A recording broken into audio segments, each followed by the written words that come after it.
வச்சுட்டு சின்னது ரெண்டையும் இந்த பக்கம் அந்த வைக்க சொல்லு. அந்த பக்கம் உள்ளதை அப்படியே விட்டுற சொல்லு. இந்த சென்டரில் வைக்க சொல்லு.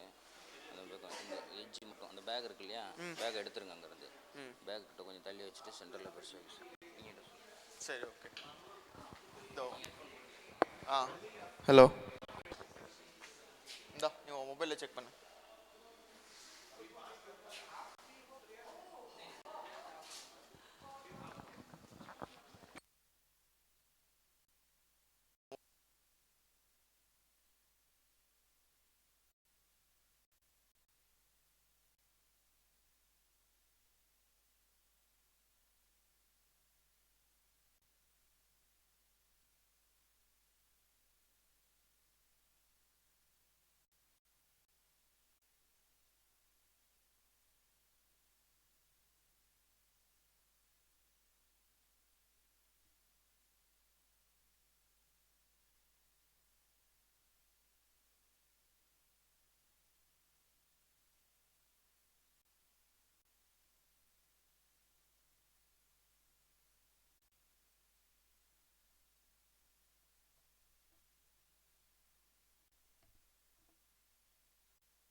Hello, check check 1 2 3 check check. Post பண்ணிட்டியா?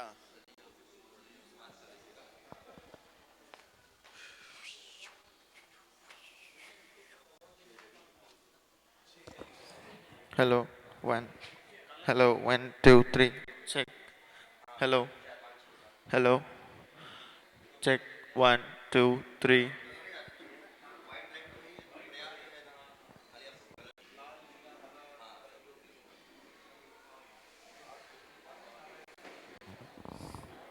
Happy spiritual morning. Happy morning. Hello. Happy morning.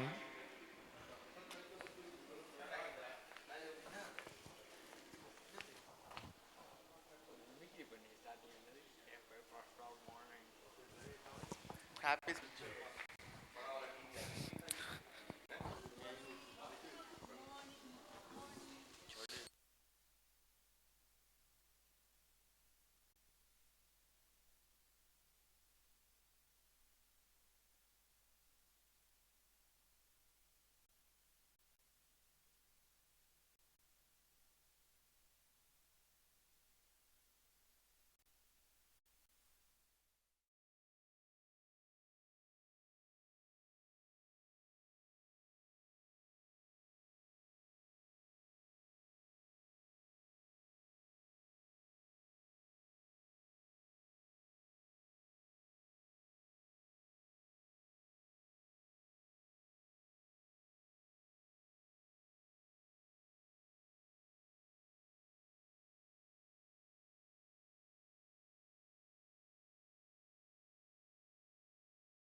Sorry.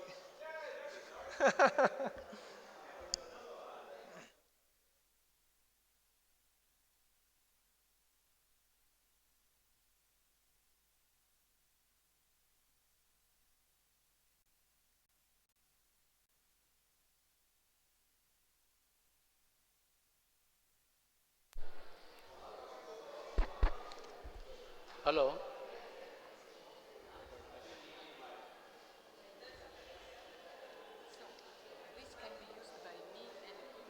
Okay. Yeah. Then let us keep it this side.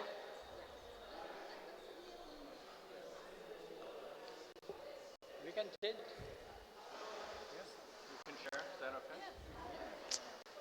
Good morning, everyone. Before we start the session, I just have few announcements. We still have that paper bag with us with a book and a very nice kurta in it, bought from Krishnamurti Foundation. So it is still with us. If you can name the book, you can have the packets.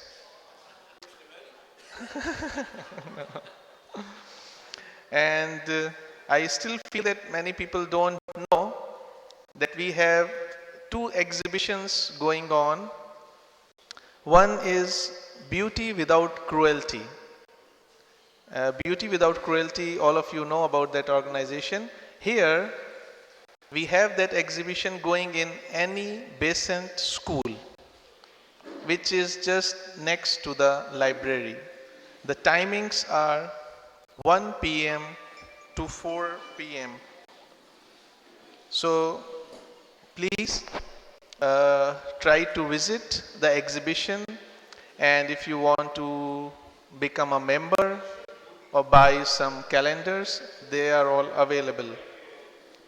Another exhibition is in Shanti Kunj Central Hall about the thought forms paintings. The timings for that are 10 a.m. to 12 p.m.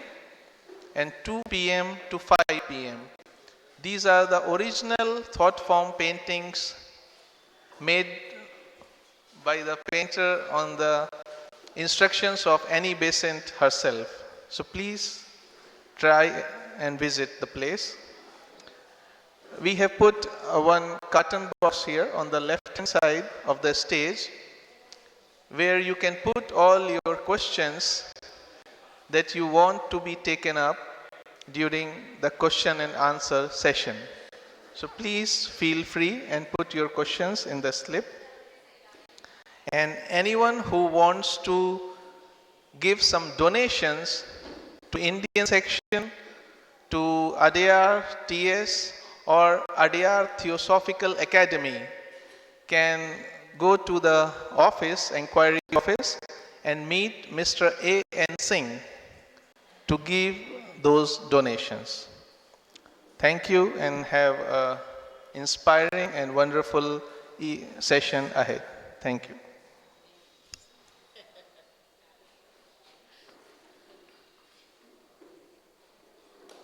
Five minutes more.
coming or what?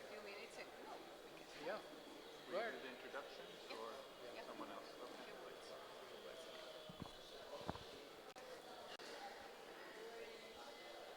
Brothers and sisters, good morning. This morning, in this beautiful compound, we'll host a panel on the on the inspiring subject of this convention, that is nurturing the divine seed. And I am Patrizia Calvi, secretary of the Italian section, and I will share it with Brother Douglas Keane, board member of the Italian American section, who is going to be the vice president of the American section. Brother Narayan, treasurer, Indian section, and Isis de Resende, president of the Inter-American Federation, Brazil. So, we will start with Brother Narayan that will cover the Indian aspects on the subject. So please, Brother Narayan. Am I audible? Yeah. No. Can I use the mic? Turn it on. Yeah. About a few minutes back, we had a discussion on what we are going to talk, what we are going to discuss. So I suggested that to make the discussion with little rich, I will give some Indian aspects which appears in the Vedas and Upanishads, especially in the Isha Upanishads, which gives more details about manifestation. When we talk about the divine seed, what the divine seed is doing here and what we are. So all these things has to be intellectually understood first. Not philosophically, not historically, nor through any books or anything, but psychologically. We are a human being with a psychological faculty, what we call as manas and buddhi, the consciousness in us. So it will be better that if you understand the structure within which we are and the structure in which what is the relation to the soul or the divine aspect within us, then intellectually if you understand that, it will be easy for us to formulate one's own path and develop and understand the thing. So I'll be taking a few minutes as I have understood this manifestation. Just explain what I have understood this, then accordingly we can proceed on that. So according to Theosophical literature and the Vedas and Upanishads, which are all same, there is a higher and lower creation, a higher and lower hemisphere, and we are in the lower hemisphere. This lower hemisphere has got three aspects. One is the substance, the substantial aspect. There is a life, the vital aspect, and there is the consciousness. And what we are actually, we are a coordinating point in the mind of the instrumentation. When we call a system, we are in a system called human being, in which there's a physical existence consisting of our physical body, and it's a living physical existence in the sense that we have life flowing through us, and there is a consciousness which interacts with the objective world. This is where we are. So we should not assume that we are the self or we are the soul and all that. To be practical, we are what we are a coordinating point in our mind. So then understanding this, then let us see what this divine presence within us, from where it has come, why it has come. So we have got in the secret doctrine, the one has become the many. This one, or in Indian terms we call it Brahman, has multiplied himself into many. These many are the units of the multiplicity. We can say that the divine exists everywhere. Within us also, the divine exists. So the first time in creation, in time and space, a subjective consciousness is rising. Up to now, the subjective consciousness is our ego. It's a coordinating point in the system only. Actually, it is an instrumentation for the divine presence to interact and experience the objective world. So we should know that we should shift our allegiance from the instrumentation, from the mental ego, towards the divine presence. It is the divine presence which has taken birth again and again for the experience. And every time when it takes a birth, it creates its own mental, vital, physical system as an instrument to interact with this objective world. So we should be very clear about this position. So we should know that we are stationed in the mind as a coordinating point. What happens in the night? Where this coordinating point has gone? Where is the consciousness in night? So half of life, half of the human life is unconscious in sleep and whatever happens there. And the rest of the time, you are an ego, in the mental ego. So it's a very poor situation. We should understand very clearly that 50% of our life only is available for approaching the divine presence, and we should not waste that. Our life should be a movement towards the divine presence and allow it to manifest. That's what we call as a nurturing. So how can we nurture the divine presence? Unless you know something about it, you experience about it, we can only have an intellectual knowledge from the books. But to experience it is the best way of coming into contact with that, fuse with that. Now let us see. Normally, we have seen that we should use our scientific knowledge to understand what I am telling. Of course, I am a commerce graduate. I don't have a background in science, but whatever little I know, I will try to connect. We have a field of forces, the inconscient, at the time of creation or just after the creation, what is described in physics as the electromagnetic field, the gravity and the strong and weak nuclear force. These are the forces on that. It is through which we have evolved. Our form has evolved out of this. And the consciousness also is emerging out of this. So whatever knowledge we have, it's an acquired by the human mind and deposited in the subconscious of the terrestrial human collective consciousness. When a child is born, how it knows that how to walk and, there's a natural movement. These are supplied by the subconscious bank which has been accumulating for millions of years out of the human experience in this world. But the real truth, the real knowledge is above us, above our brain. So the question is, regeneration, Radhaji's book is the regeneration of the lower nature by the higher nature. A regeneration is required. At present, it is only a beginning instrumental aspect. We have an instrument, we have a soul inside, and we have got some ideas regarding that, but practically how to do it. This is what the nurturing of the seed should relate to. Any questions after now? You want to ask any questions? Yeah. So life is a mystery. It's true. And as said, it goes well beyond the conventional knowledge. Nothing that thought can understand or language describe. But we are lucky enough to have philosophy who can say us something more about it. And I would like to quote this from the Secret Doctrine, because theosophy encourages us to observe, and it teaches us about an absolute, infinite, omnipresent, divine principle, which is the source and substratum of all. It is the causeless cause and the rootless root of all. It is impersonal, immutable, and unconditioned.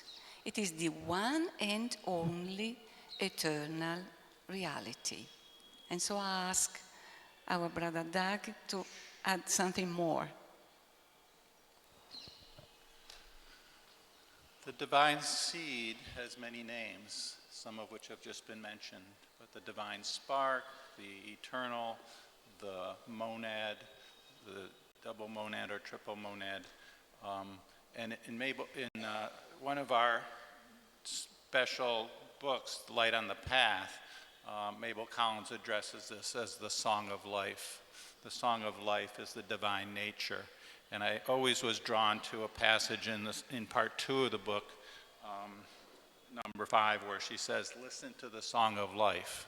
Listen to the song of life, but particularly struck by the note that follows. Look for it and listen for it in your own heart. At first, you may say it is not there.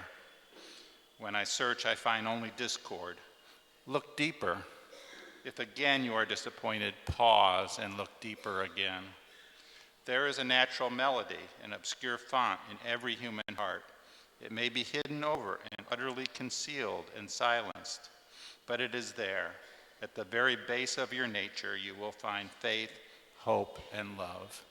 And I think of this frequently when we see people behaving badly, or when we feel we are just our physical body, our emotions, our mind, that we have to realize that there is a divinity in us, not only in us, but in everyone of our group, everyone in the world. No matter how deep it's buried, look for it. And you may not find it, you may not feel it, you may not recognize it, you may not identify with it, but it is there.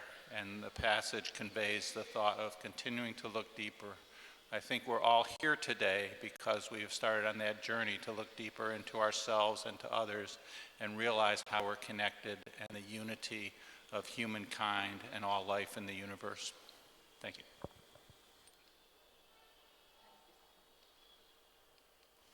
Isis, kindly share with us your opinion on this divine seed. Yes. I like very much the way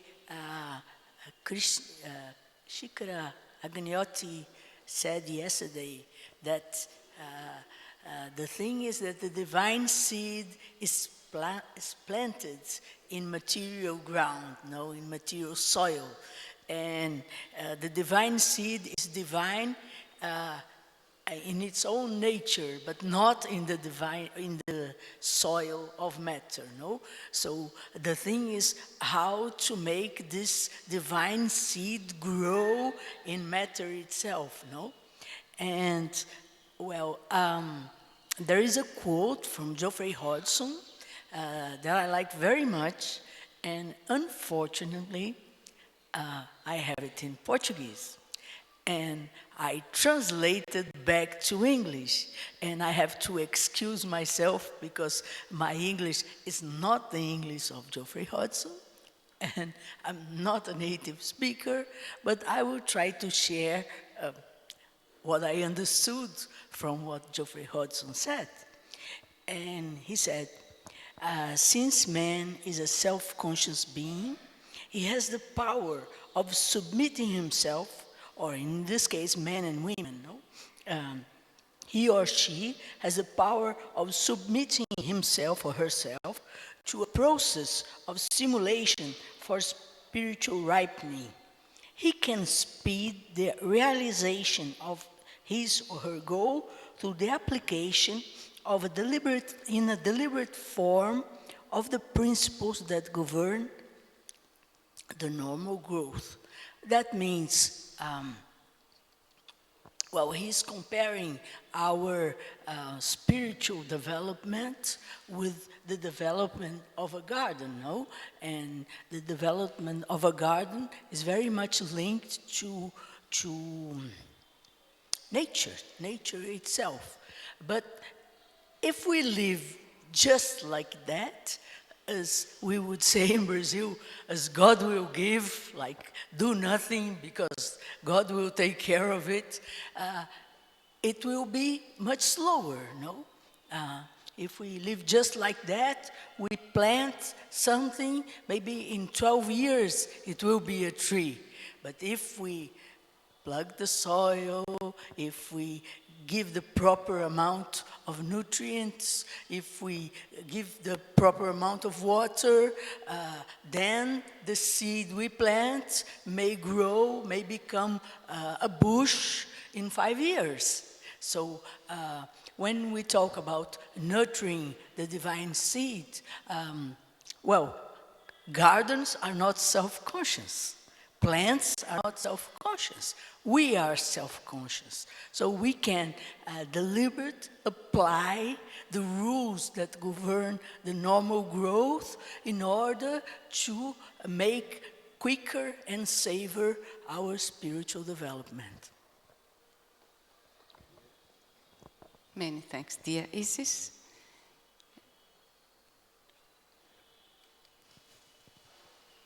Would you like to add something? As I have been telling you earlier, I am giving you a structural side of the divine seed. When you say structural side, we are talking about a universal truths. What actually we mean by truths? There are mental truths, there are vital truths, there are physical truths. So we should have an idea of what actually the word truth means. Truths are the essential ideas for creation in the divine consciousness. So, what is the process of manifesting these ideas and producing this form, this universe? The ideas has to enter into time and space. Then it becomes potentials in creation. And when a human being or any plant or animal try to manifest that, it becomes factual. So we have the essential, then in time and space it becomes potential, and those who have the instrumentation and consciousness correctly can manifest it and make it as a fact. This process we should understand. Always we are bombarded by ideas, but mental ideas. How to access the wisdom, the spiritual ideas. That's a sadhana. In India we call it as a sadhana, ascending from mind towards the higher consciousness, then the higher consciousness descending in and regenerating and transforming our lower consciousness. So overall it is a role of the evolving consciousness. The whole story of evolution is an evolution of consciousness with an instrumentation called the human being. Now when we say that the divine is present everywhere, in a plant, where is the divine? Any idea where is the divine? Outside? That's the flower. The flowering of the divine vibrations in. For example, in India, we call Tulsi, which denotes a devotion. We offer it to Krishna. How do we know that? Tulsi is vibrating with devotion. That's the thing you will have an access. If you have an access to the higher consciousness, like in Theosophy, we say that our next level is intuition.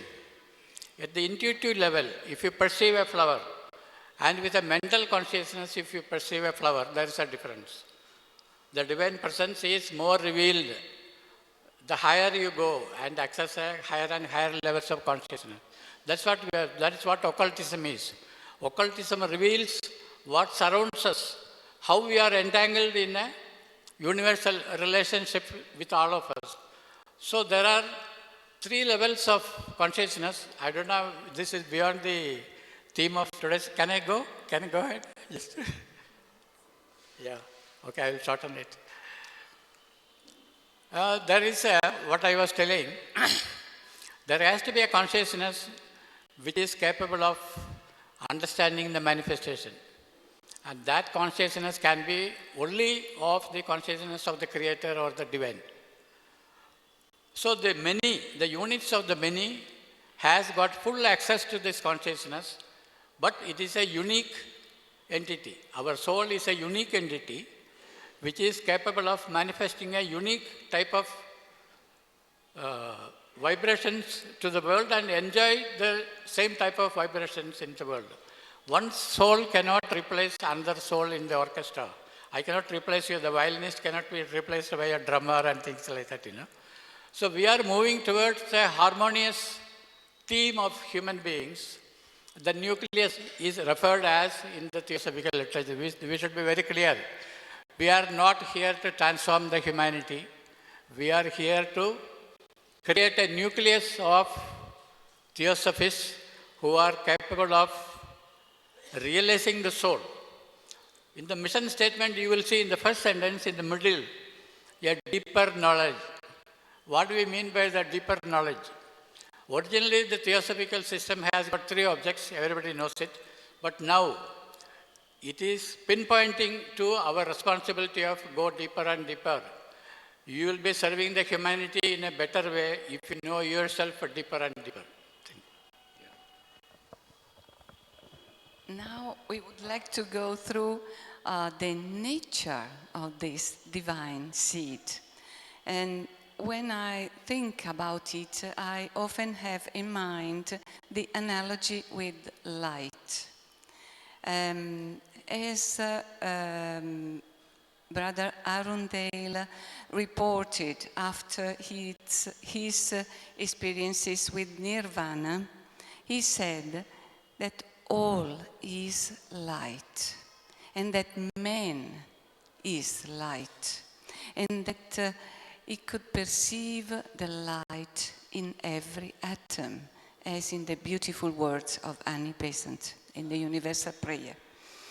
And on this subject, I would add also some lines from The Light on the Path, stating, "For within you is the light of the Word, the only light that can be shed upon the path."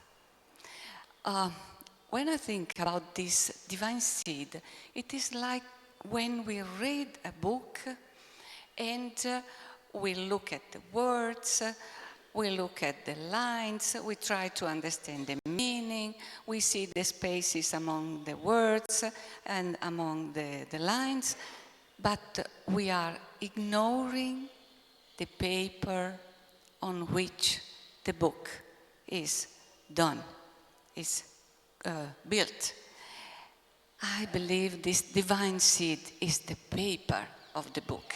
But when we read the book, we don't see it. Well, Isis, would you like to add something?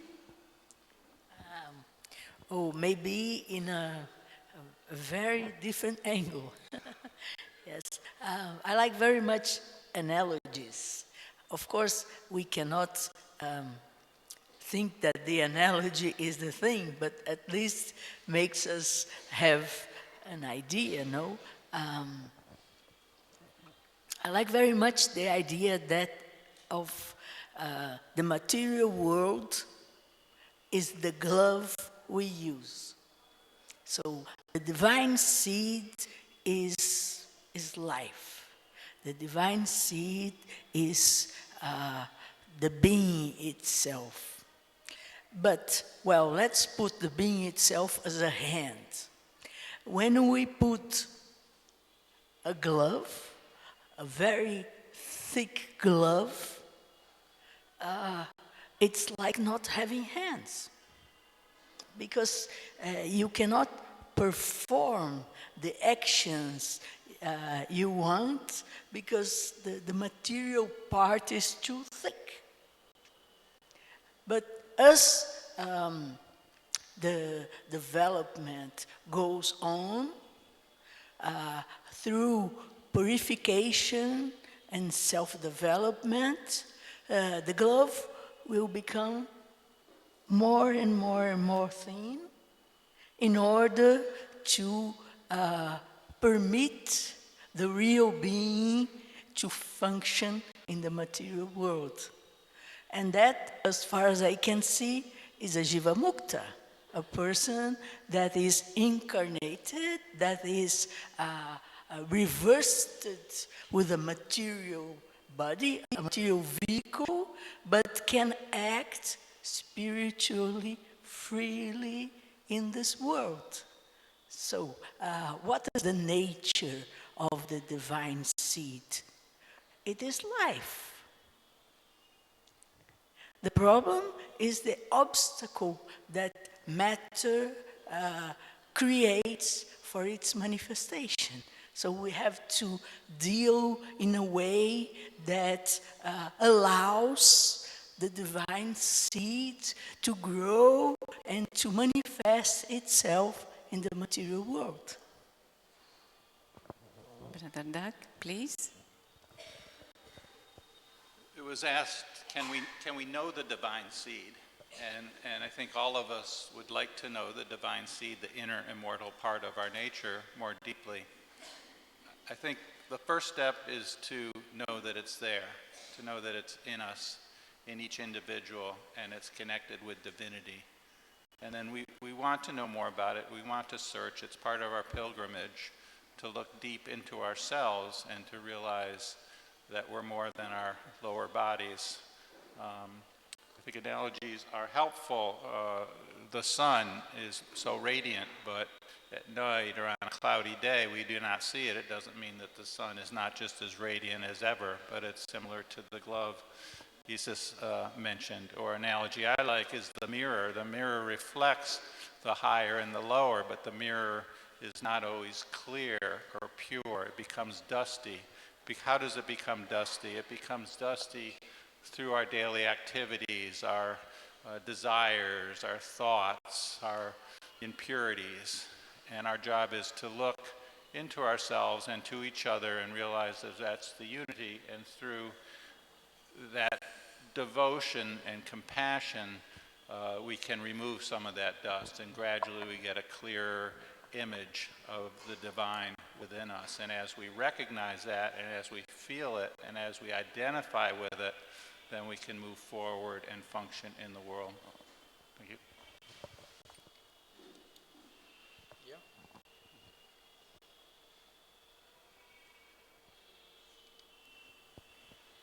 So the question is, what is the divine seed and how we know about it? How come we are not aware of that up to now? We all know that it starts as a spark, the beginning of the evolution, passes through the plants, then the animals, then reaches the human stage. In Isha Upanishad, there is a reference that what has started as a spark has become a flame of the size of a thumb, angusha matra. That's it. It's a specific divine presence is there within us. It is to realize that it is becoming more and more self-conscious. What it is doing in time and space is, through each birth, it creates its own mental and vital and physical sheath, an instrumentation for itself to perceive and experience the objective world. So it is an entity by itself. It's one member of the multiplicity, which has to take its own rightful position in time and space through evolution. So what is happening within us is, in a particular birth, what we call as Chaitya Purusha. It has got a name in Sanskrit called Chaitya Purusha. This Chaitya Purusha is a soul entity, highly evolving at different stages of evolution. It takes birth in a particular, out of its own choice. When it reaches a stage in which it can select its own place of birth and parents and things like that, it is more conscious and it is capable of implementing the program with which it has come to earth.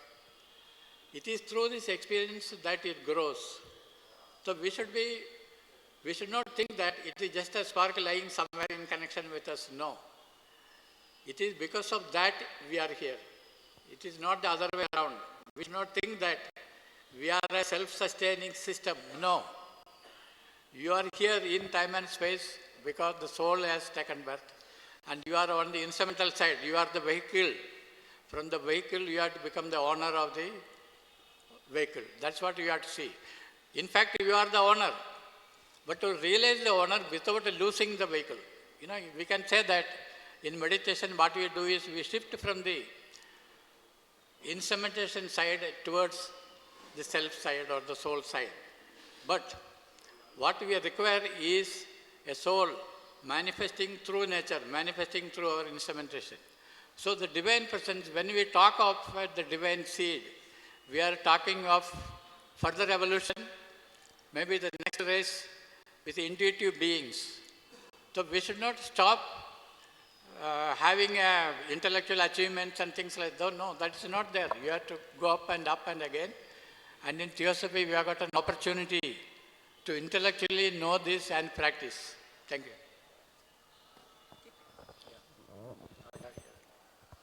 Is there any other way to reach this inner smile? I like to think about it as an inner smile inherent to us. And I believe that silence can be a good way to go through this process because, as Rumi said, silence is the language of God. Everything else is poor translation, he said. So I'm asking, Isis or Isis? What does she think about it? Your question is there another way of accessing this divine seed? Oh, somehow we are this divine seed, no? Without this divine seed, we would already be dead, no? It is the divine seed that keeps us alive, no? So, in a certain way, we are in contact with this divine seed all the time. The big problem is that we don't realize. So, I think what you said about silence is a perfect way of communicating with the thinner in us, with the subtle in us. No, if our personality do too much noise, how can we hear the sound of this inner bird that is singing? No, we have to live in a way that allows us to hear this voice of the silence. The more, if we quote the voice of the silence, who says, if you are unable to perceive it within you, it is useless to look elsewhere. Brother Doug, please. Yes, it can be challenging to look for the divine seed, and as we want to develop a deeper sense of our inner self, our divine self, I think we have to be a bit cautious to not have it be single-mindedness. Last summer at the United States and America conference, Pablo Sender spoke, and I don't have the exact quote, but he said something to the effect, I'll paraphrase him, he said, the spiritual man or woman may not know if they're on the path or not. And what's more, they're not really concerned whether they're on the path or not, because they're not focused on necessarily their own progress, but looking elsewhere and helping humanity, regardless how it may affect them personally. And there's a quotation that I don't have exactly, so I'll paraphrase again from the Masters. It's in the little Masters excerpts for daily meditation, where they say, once you have all the ingredients, once the divine seed is planted and you have fertile soil and water, you need to let it be. You need to let it germinate. You need to let it grow and unfold naturally. And if you constantly touch or pick at the plant, or the seedling, it can die. So sometimes taking attention away from our own divine seed is the best way to nurture it. And there's a particular passage in Light of the Path, which I'm sure many, if not all of you know, but it's about how do you develop self-knowledge, number 136. And HPB says, shalt thou abstain from action? Not so shall gain the soul her freedom. To reach nirvana, one must reach self-knowledge, and self-knowledge is of loving deeds the child. So loving deeds is the path to self-knowledge and knowledge of the divine seed, not necessarily, there are techniques, and those techniques can be helpful, but awareness and altruistic deeds to help unfold yourself naturally rather than artificially.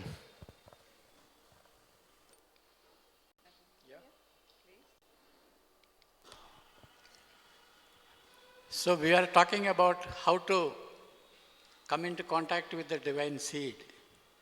For that we should know every minute to minute. Now for example, I am sitting here, you are listening and things like that. So where is the divine seed and what we are doing and what we understand out of this connection? Is there a relation about all this? We know that it is the divine seed which activates our life every second, even in sleep. But we are not aware of that. It's a one-way traffic. It comes from inside out, but we are always objectivizing. We wanted information from outside and all those things. That's how we live. So what is the problem now? We should know exactly what is the problem, why we are not becoming aware of the divine seed. That's the question. For example, the Chaitya Purusha, the soul element, always it is good and love and harmonious vibrations it sends out. For example, it sends out a vibration of love. But because of the inferiority and degradation of our vital being, we translate it as lust. You see the difference? The divine vibration of love manifesting through us finds itself manifest as lust. That's the problem. It influences your mind to, for example, go and visit the lecture, read that book, go to the Theosophical Society, That's the influence it gives. It always directs the nature towards the divine realization. Go to the environment, these things you don't do.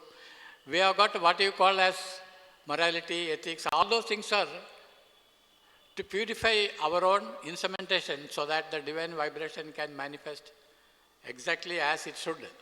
But we know that it is not possible because in evolution, our physical system has come up out of animality. We have an animal in the physical system. Mentally you may be pure, but there are certain vibrations which is very difficult for us to control. For example, the reproductive and digestive system. These are the two major problems currently we are facing. We cannot live without food, but then the type of food we are taking and the, what do you call that, greed for eating. These are all the contributions of the degradation of the nature. But food is required. There can be a sattvic food which you can have the rasa. Rasa means you can enjoy food and equally actually. But the degradation is there because our system is 90% animal and only 10% human. We have to become human, then only we can become a spiritual, what we call as spirituality. So the problem is a self-awareness which has to make you aware of the system and how the things are working. In Upanishads, there is an example of two birds sitting in one bird in the lower branch, another bird in the upper branch. The lower bird is involved, the soul entangled in evolution, and the higher bird sitting in the higher branch is a witness to the evolution. If you have read Krishnamurti's literature, he always tells that there is an observer in you, you activate that. This is the two sides of the same coin. The soul entangled in the evolution and the soul observing is the same. But in evolution, it has to first get the experience and reach a stage where it can aspire to become the witness. It can turn itself into the mode of a witness.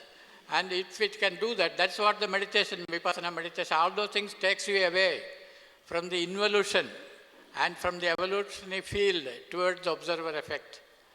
J. Krishnamurti, in all of his literature, he emphasizes, be an observer, don't be an actor, be an observer.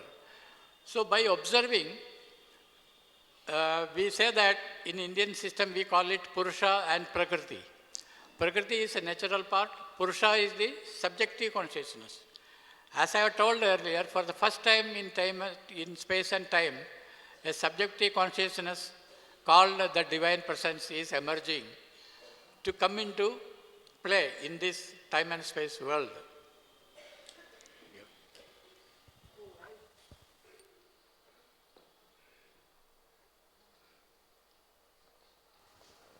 I would like to add a little bit more on this subject. I think the growth of the divine seed, or to access, to link ourselves with the divine seed, we can call spiritual path, has two legs to walk. And these two legs are compassion and self-development. No? The 144 aphorism of the Voice of the Silence says very clearly that to live to benefit humanity is the first step, and to practice the 6 paramitas is the second. So we start with compassion, living to benefit humanity, but after we have to develop ourselves, because we cannot give what we don't have. So if we don't develop ourselves, what can we give to humanity, you know? And in this way, I'd like to share with you a quote that I also didn't find it in English. I put it in my own words. It's a quotation of Mahatma M to Mary Gebhardt, and it is in Jinar Jadasa's compilation of the letters, second series. And it's very interesting because he puts it in this way of self-development and compassion together. And he says to Mary Gebhardt, "We are taking, lady, to the vortex of our destiny, prepared previously by ourselves, as the ship goes to the maelstrom." Maelstrom is a big turmoil, a big problem for ships in North Europe. Now you start to understand this. What are you doing? What are you going to do? You cannot resist your destiny. Are you ready to do your part in the great work of philanthropy?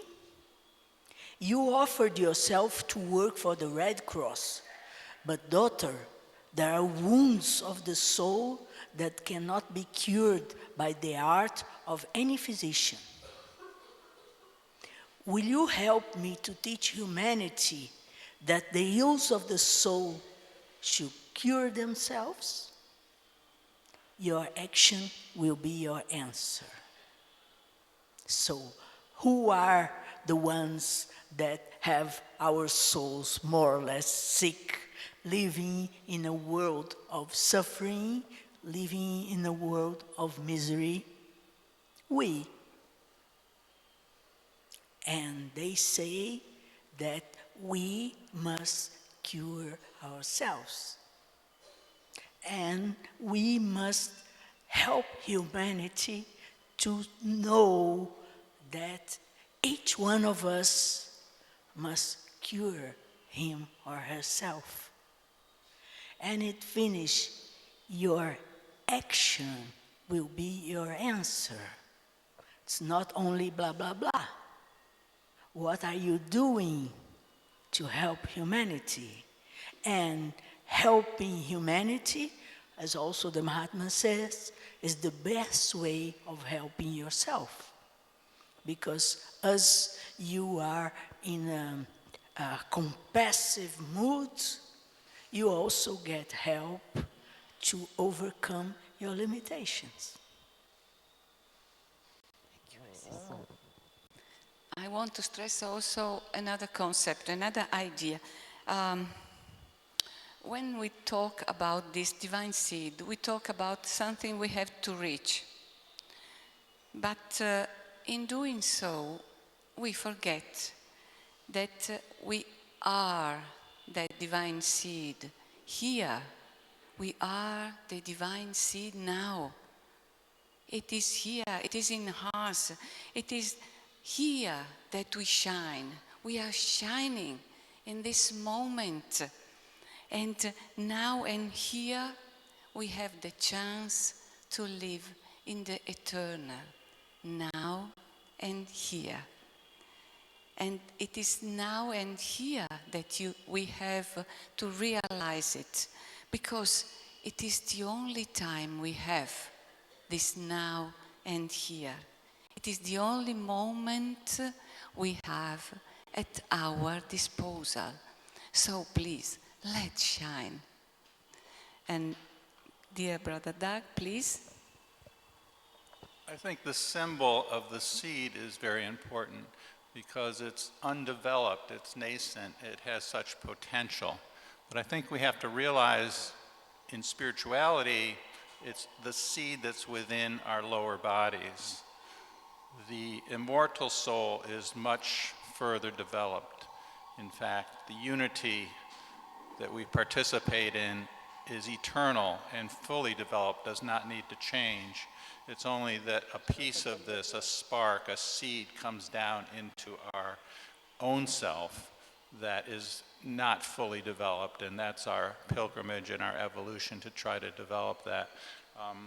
HPB spoke to this in The Secret Doctrine, and she put it this way: the lotus, or Padma, is, moreover, a very ancient and favorite symbol for the cosmos itself, and also for man. The popular reasons given are, firstly, the fact just mentioned, that the lotus seed contains within itself a perfect miniature of the future plant, which typifies the fact that the spiritual prototypes of all things exist in the immaterial world before these things become materialized on earth.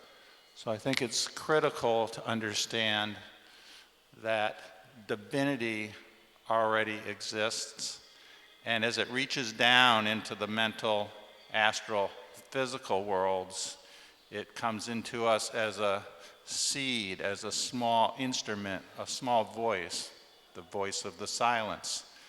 And if we can only attune our ears to listen to it, if we can only find the water to nurture that seed so that it can grow, it can become its fully developed self, which in fact it already is.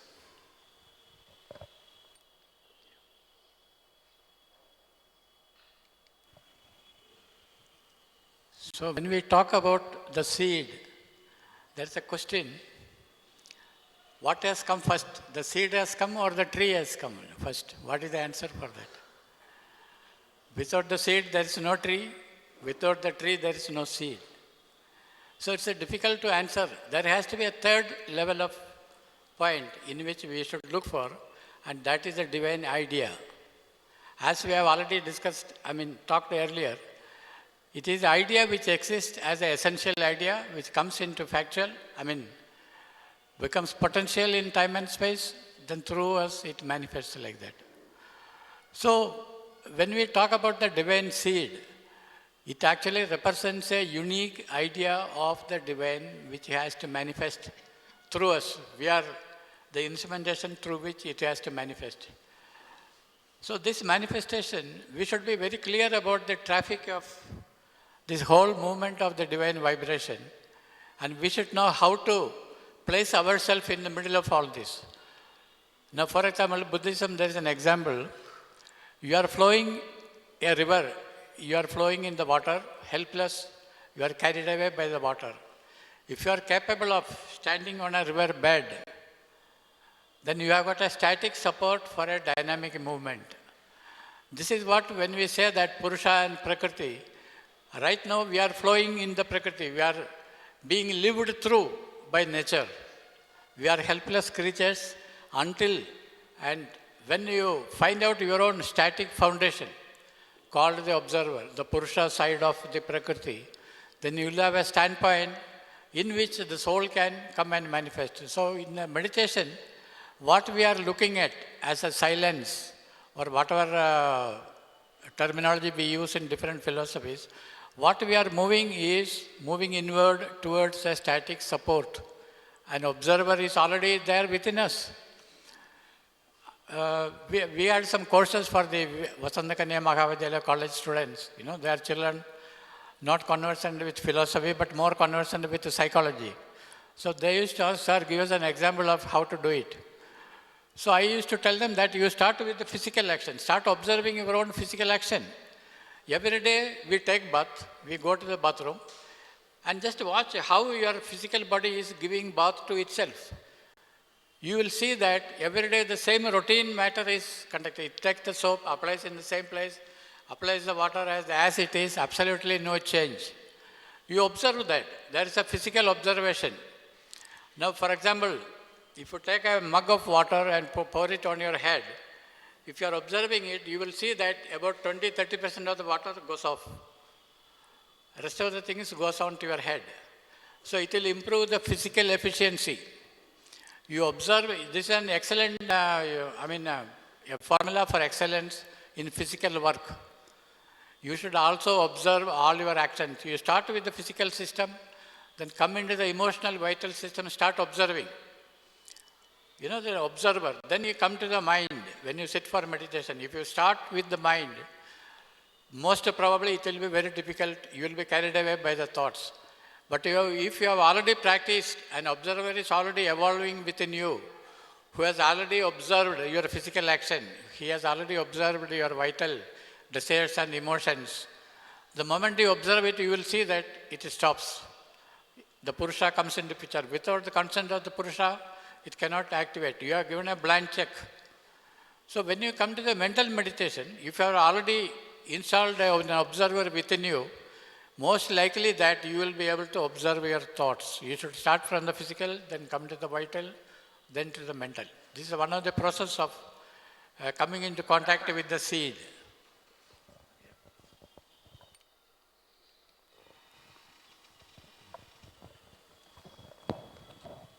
Yes, this process is very interesting, you know, this process of putting together spirit and matter, as it's normally said.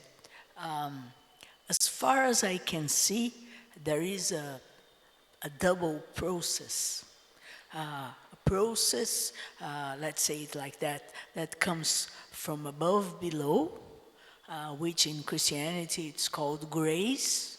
That is the manifestation of this energy, of this divine life. But there is also a process from below above. As far as I could hear, Brother Ravi Ravrinda calls it yajna, sacrifice. Matter offers some obstacles, so we must sacrifice the grosser in order to realize the thinner, no? So we must take out the obstacles that prevent the grace to flow, no? So if we put in theosophical terms, the divine seed is Atma. Reverse it with Buddhi. Buddhi is the vehicle of Atma. And Buddhi, as we can study, we can realize, is the being, its happiness, and its intelligence. And why this Buddhi nature doesn't manifest itself completely? Because there are obstacles. And we should, from down above, to remove its obstacles so that the Buddhi nature will manifest itself completely.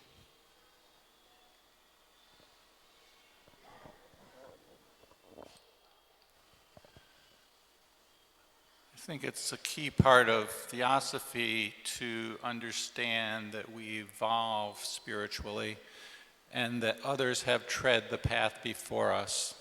The adepts have gone from ordinary men and lower classes before that, men and women, and have ascended this path of connecting with the divine nature and opening their spiritual side more completely. And they say repeatedly in many quotations that we can follow them, we can tread the path and unfold There's a quotation from Annie Besson in her London lectures talking about the adepts related to this, and she says, in him, meaning the adept, in him the divine seed of spirit has unfolded into flower and fruit. When you sow a seed in the soil of your garden, you sow it in the full belief that it will grow, that it will become a plant with leaf and flower and fruit. So the potential is unlimited. It's difficult for us sometimes to see in our mundane and physical existence, but the seed is there, not only the seed of divinity, but the expansion to the unity that unites us all, and that we share this experience with all our brothers and sisters in the world. Thank you. It is as a kind of precious gift that we received at birth. Such a priceless gift that we have hidden it somewhere, and we are not, and now we are not able to remember where we have put it. But of course, we are doing our best to search for it, and I see it as a kind of open secret, like the paper we have talked about, like the sun, like the globe, something we have here and now, but we are not aware of. And I would like to ask to everybody if they have something to add, because time is running. We have very few minutes to finish. So, Brother Narayan. Our mission of life should be discovery of the soul. Read the mission statement again and again. If you want to become a perfect theosophist, it is not through mental idea, but a deeper and deeper understanding of yourself, oneself. I think that should be the message we should carry from here when we go home. Until we meet the next time in Adyar, we should see that whether we have been able to reach some depth in our own being.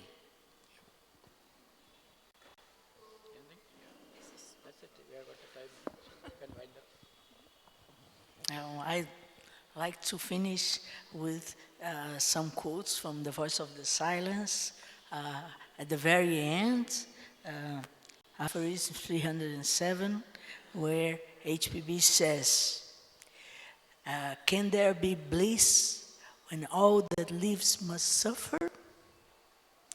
Shall thou be saved and hear the whole world to cry?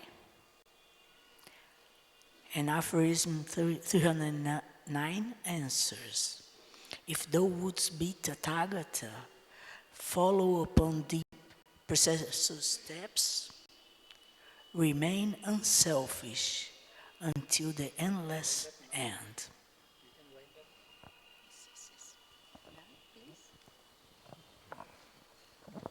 Speaking again of the divine seed and flowering, this is a quote from Mabel Collins on the Light of the Path commentary, and she's talking about the adept, and she says, his life is not his own, but that of forces which work behind him.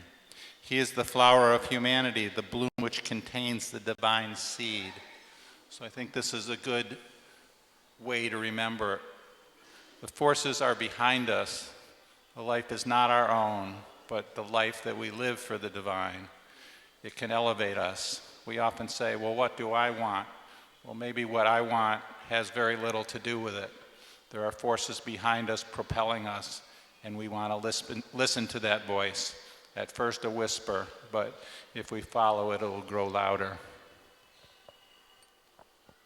Well, I thank you, Doug, Brother Narayan, and Isis for their beautiful thoughts on the theme. But before closing, I would like to thank Sabine van Osta, who was prevented to chair the panel, but who prepared a kind of a list of things or questions to be answered to facilitate our work. So I thank her so much, and I exhort you all to fall in love with your divine seed, because it is the best way to find all we can wish. Thank you for your attention, and all the best. Thank you.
Welcome to the second session of the Indian Section Convention.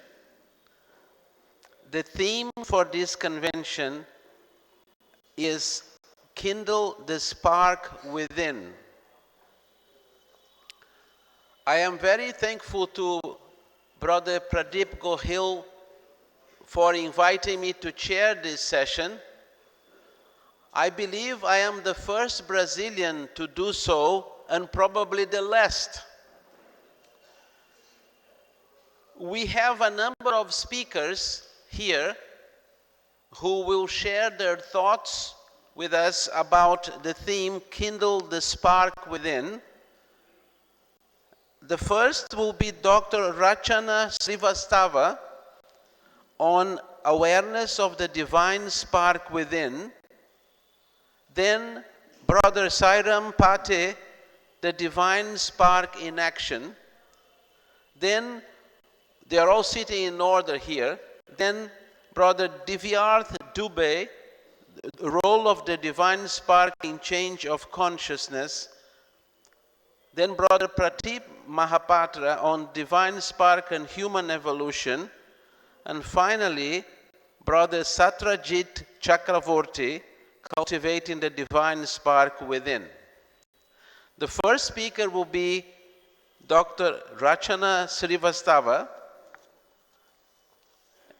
She is professor in political science and principal at Vasanta Kanya Mahavidyalaya, a PG college affiliated to Benares Hindu University.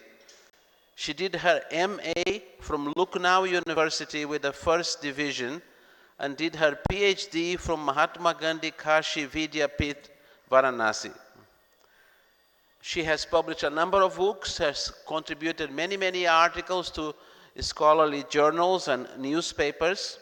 She has prepared study materials for correspondence course for Higher Education and Research Institute, South India, Hindi Prachar Sabha, Chennai, and UP Rajarshri Tandon Open University, Allahabad. She also she's an active member of a number of organizations like Indian Political Science Association, SARC, which is an NGO working against child sexual abuse. And she was felicitated by Maitri Bhavan Varanasi in 2014 and by Arya Mahila PG College in 2016 for her valuable contribution in the field of education. Her subject on the overall theme, Kindle the Spark Within, her subject is awareness of the divine spark within. Dr. Srivastava.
Good morning.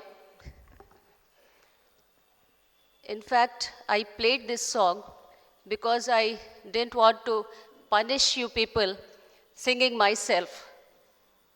But this song by Kabir, who was born in Varanasi only, amply explains the theme of today. It's not audible?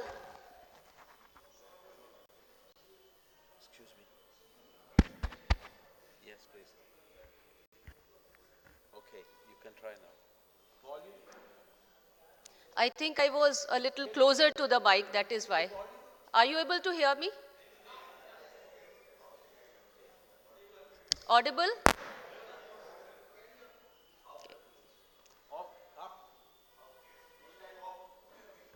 Yes. Try again. So, are you able to hear me? Please, you wave your hand in the back if you are able to hear me. Thank you. So, Sant Kabir says, "Moko kaha dhoonde re bandhu, मैं तो तेरे पास हूँ." Why and where do you search for me, my friend? Neither in the temple, nor in the mosque, neither in Kaaba, or even on Mount Kailash will you find me. I am not in the rituals and ceremonials that you perform, nor am I in the practices of yoga and austerities. You will find the reality in a moment if you want. As I am within your own being, I am the very breath of all breaths. In another couplet, Sant Kabir says, कस्तूरी कुंडली बसे मृग ढूंढे बन माही ऐसे घट घट राम है दुनिया देखे नहीं.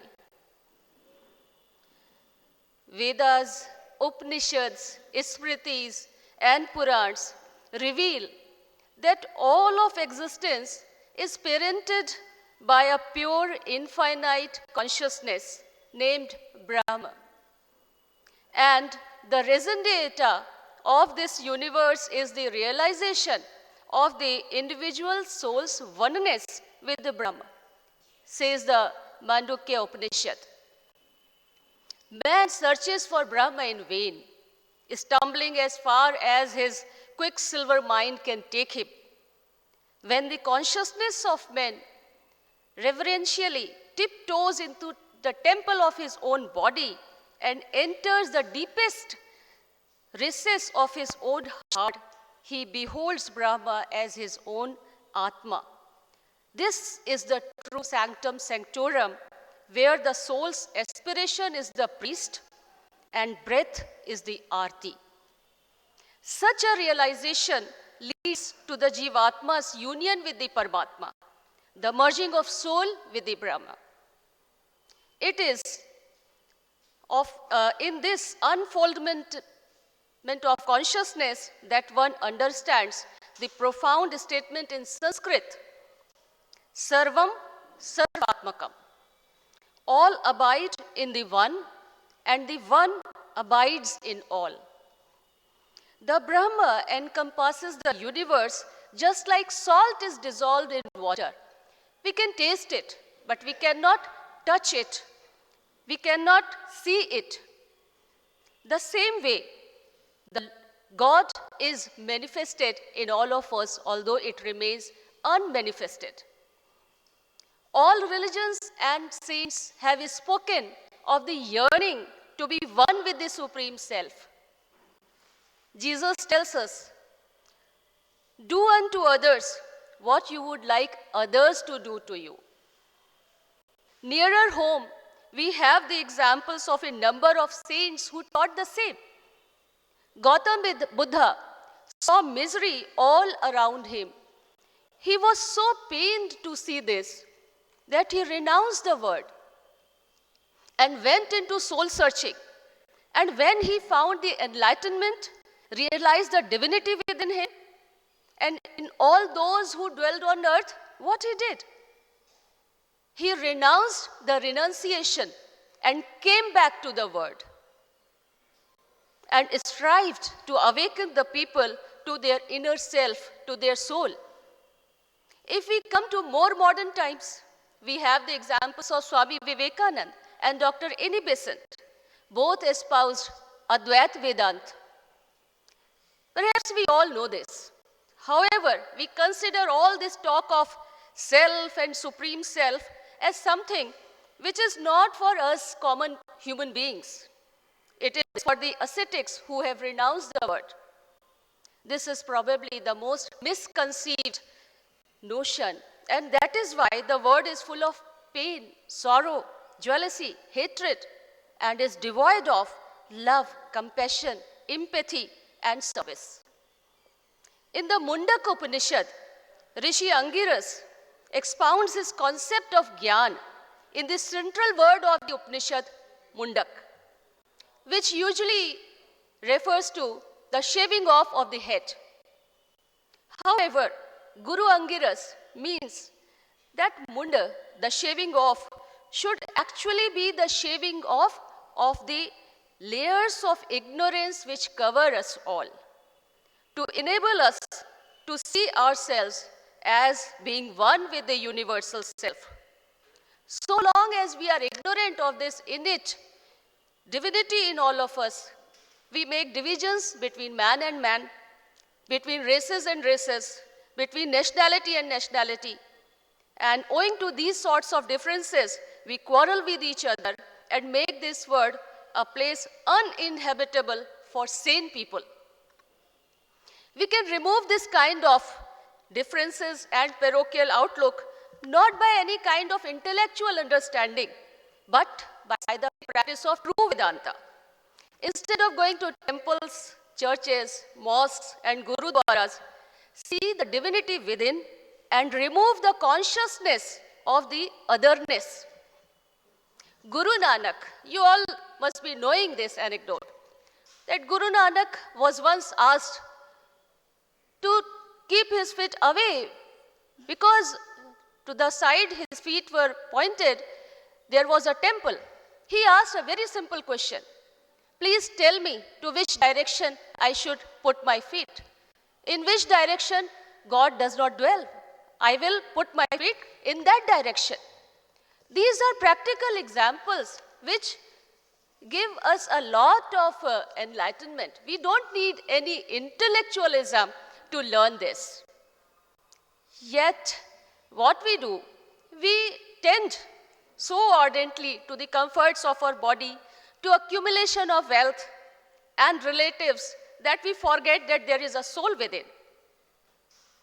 And this forgetfulness leads us to ignorance.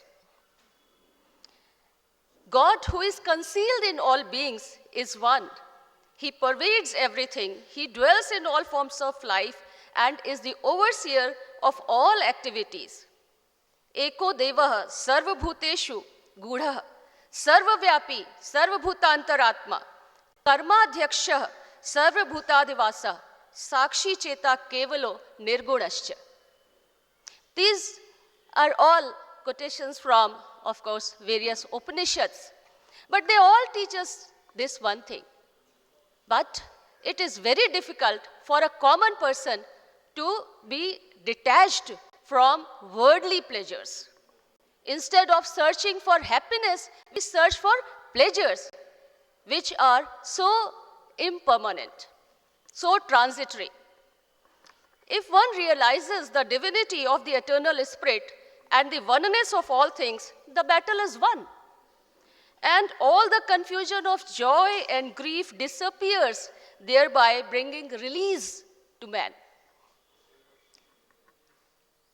You see, if water is poured into water, it becomes one and the same with it. Thus it is with the self of a man who understands, who sees unity in manifoldness. And when the knots of heart are untied, man is freed from worldly attachments, he becomes immortal. And this realization of oneness can come only from inside through the practice of truth, meditation, and control of mind and senses to some extent. Make the body the lower piece of Arani and the understanding the upper piece, and by practice of meditation, churn the fire out. And when the heart is cleansed, Brahma is revealed and he is seen shining like a burning light within oneself. The other day, I was hearing to the international president how the warmth attracts people. And I was also looking at the burning fire, and I saw that some ash was there on that wood which was burning.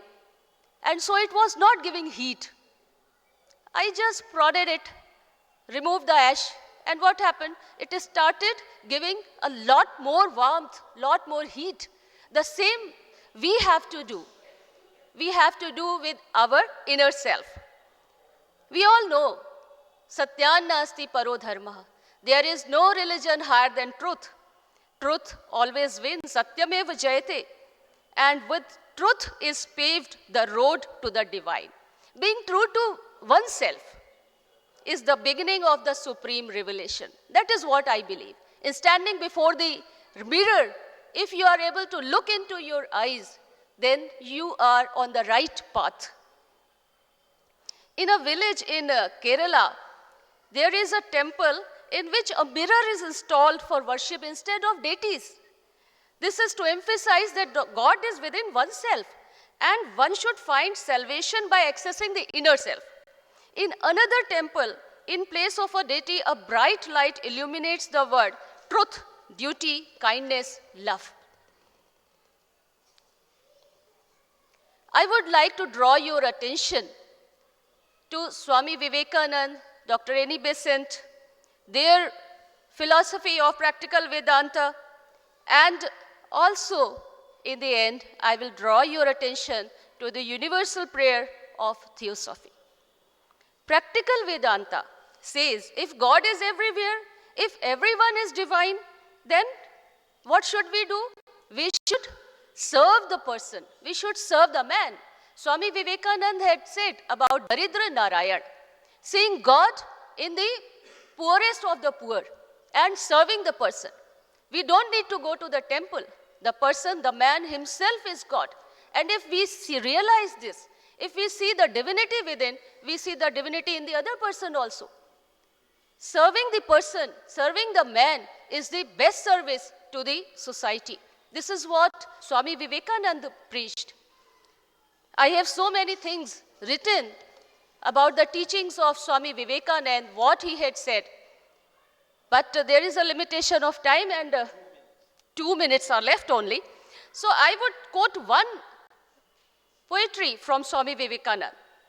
These are his manifold forms before thee. He's talking about men.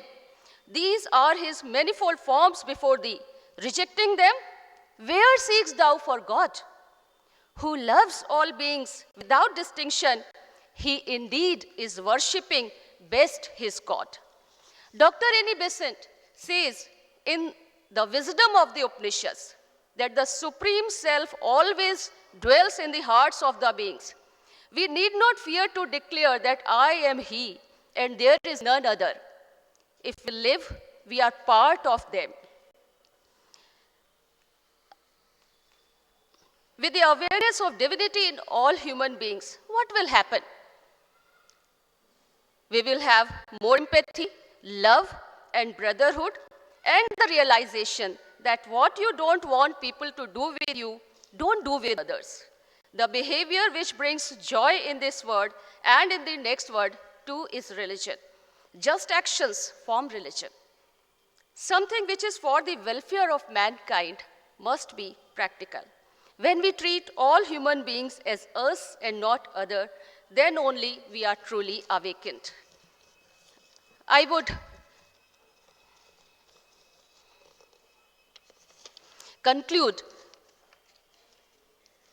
my talk, although I want to say so many things more, but I would conclude my talk here with the universal prayer of Theosophical Society, which imparts the same message. And I think we recite it daily. We just have to not only recite it, but feel it. Just as I had heard a story that you may know the psalm, but you should know the shepherd also. If you know the shepherd, then there will be tears in everyone's eyes, not only clappings and applause. So, here it goes. O hidden life, vibrant in every atom. O hidden light, shining in every creature. O hidden love, embracing all in oneness. May all who feel themselves as one with thee know they are also one with every other. What more I can say beyond this? Thank you so much for listening to me.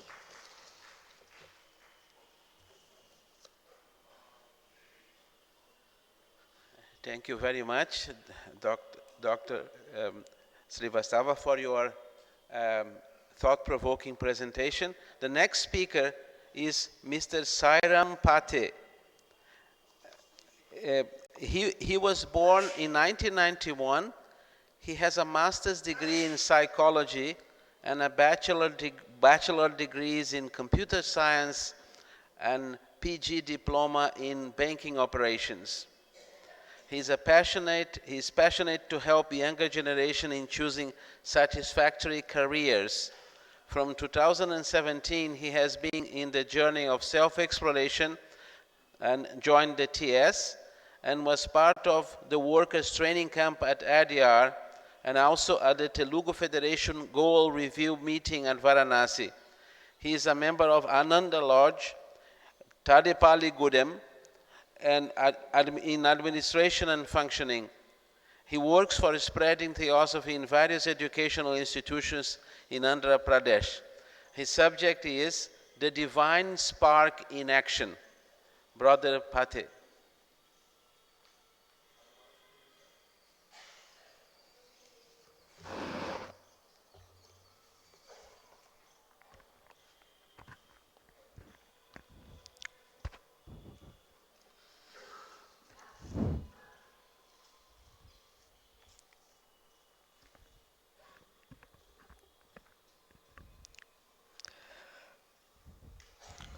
Very warm New Year welcome to Honorable Chair, my co-speakers and all brethren. The following words may reflect the ideas, writings, actions of masters and many of their followers. However, this is truly an effort of expression from my long experience in this physical vehicle and thoughts of my own self, which I truly believe in. Coming to the subject, the divine spark in action. In this due time, I will try to share my thoughts and understanding in two aspects. One, at lower mental conscious level in brief. Two, higher mental and universal conscious level in broad way. The action in development differ with the gurus, teachers or masters, not only because of their belonging to different schools, but because every guru or master has his own system and path.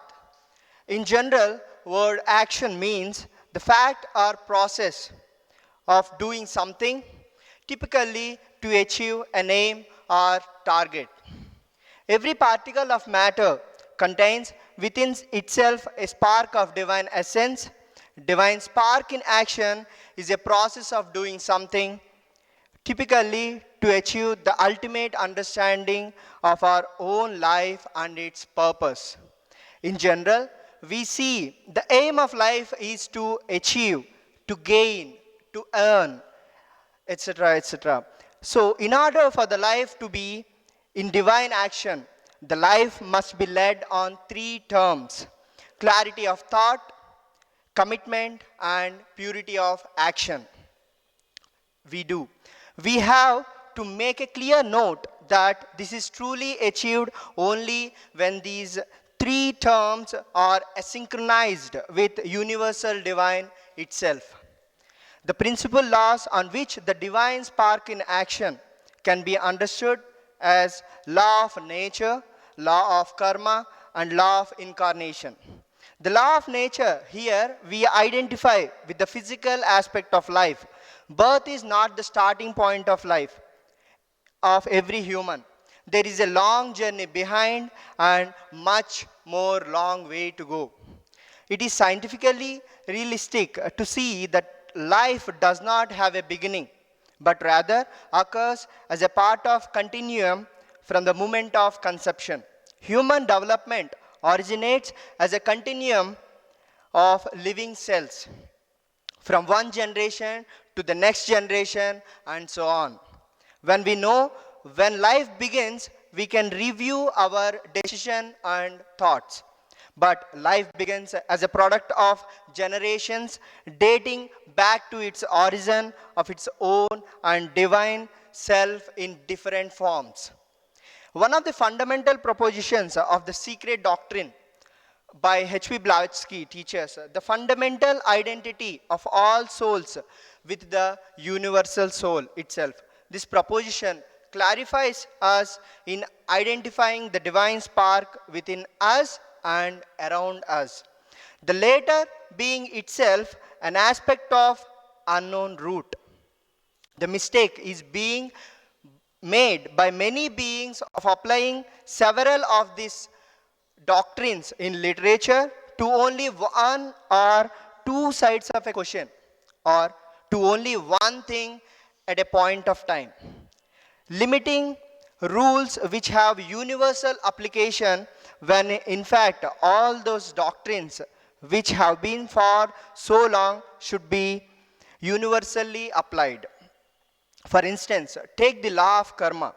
Some people say, yes, we believe in it, but they only apply it to human beings or other fellow beings. Sometimes they fail to see that it has its effect not only on themselves and their fellows, but as well on the greatest of other beings. Those great beings are not exempt from it. In fact, they are, so to say, more bound by it than we are. Although they are said to be above karma, this is only to be taken to mean that having escaped from the wheel of life and death and rebirth. In that sense, above the karma, at the same time, we will find them often unable to give and act in a given case. Why? If they have transcended karma and above this wheel, how can it be possible that in any instance they may not break the law and perform certain acts which to us to seem to be proper at just that juncture? Why can't they not for years with the most exalt unselfishness interfere and save us from the suddenly falling to being overwhelmed by horrible misfortune? Or why don't they interfere to help or direct us at the moment? It is because they have become part of great law of karma itself. It would be impossible for them to lift us. Again, we know that at a certain period of progress, far above this world, the life reaches a point when he may or ourselves choose, formulate a wish, he might be one of the devas. One of these brings host of beings of which pleasure and glory, power we can have. There is no idea such being above all these things. The mere formulation of our wish itself. The law of karma must be applied to everything. Nothing is exempt from it. It rules the vital molecule from every part of nature and life. Apply it then to the stone, plant, and human kingdom equally and alike. Another law is that law of reincarnation, the obligatory pilgrimage of every soul. A spark of the former through the cycle of incarnation or necessity in accordance with the cyclic and the law of karma. This is not be confined only to the souls or bodies of the man, or sometimes we call it as vehicles. Why not use it for every branch of nature to which it may be applicable? Not only are we men, women, and other beings incarnated, but also every molecule of which our bodies are composed. In what way then we cannot connect this rule with all of other thoughts? Each thought is of definite length. It does not last forever, what we may call an instant. But the time of its duration is in fact much shorter. It springs into life and then it dies. But it is at once reborn in the form of another thought. And thus the process goes on from one moment to another moment, from 1 hour to another hour, from one day to another day, and from one generation to another generation. From ourselves, this in certain idea, it dies, the thought dies, and to be incarnated in time. Thus unrolls this vast flood of thoughts. Will it overwhelm us? It may. It often does. Let us then make our thoughts pure. Our thoughts are the matrix, the mind, the fountain, the source of all that we are and of all that we may be. There is a pretty story from the holy books which illustrate this. A certain man heard that every day a most beautiful woman rose up out of the sea. He resolved that he would go and see her. He went and she rose up as usual. On the day, he sprang into the sea behind her and with her went down to her abode. There he lived with her for years and vast length of time. One day she said she had to go away and stated that he must not touch a picture which was on the wall, and then departed. In few days, out of curiosity, he went to look at the picture, saw that it was an enameled, one of the most ravishingly beautiful person that he has ever seen, like the woman earlier. And he put out his hand and to touch it. At that moment, the foot of the figure suddenly enlarged and flew out of the frame and sent him back to the scenes of earth, where he met with only sorrow and trouble. Now that we gone through this definition and the principal laws, it can be assumed that our life itself is the divine spark journeying to find itself with the Almighty or universal soul.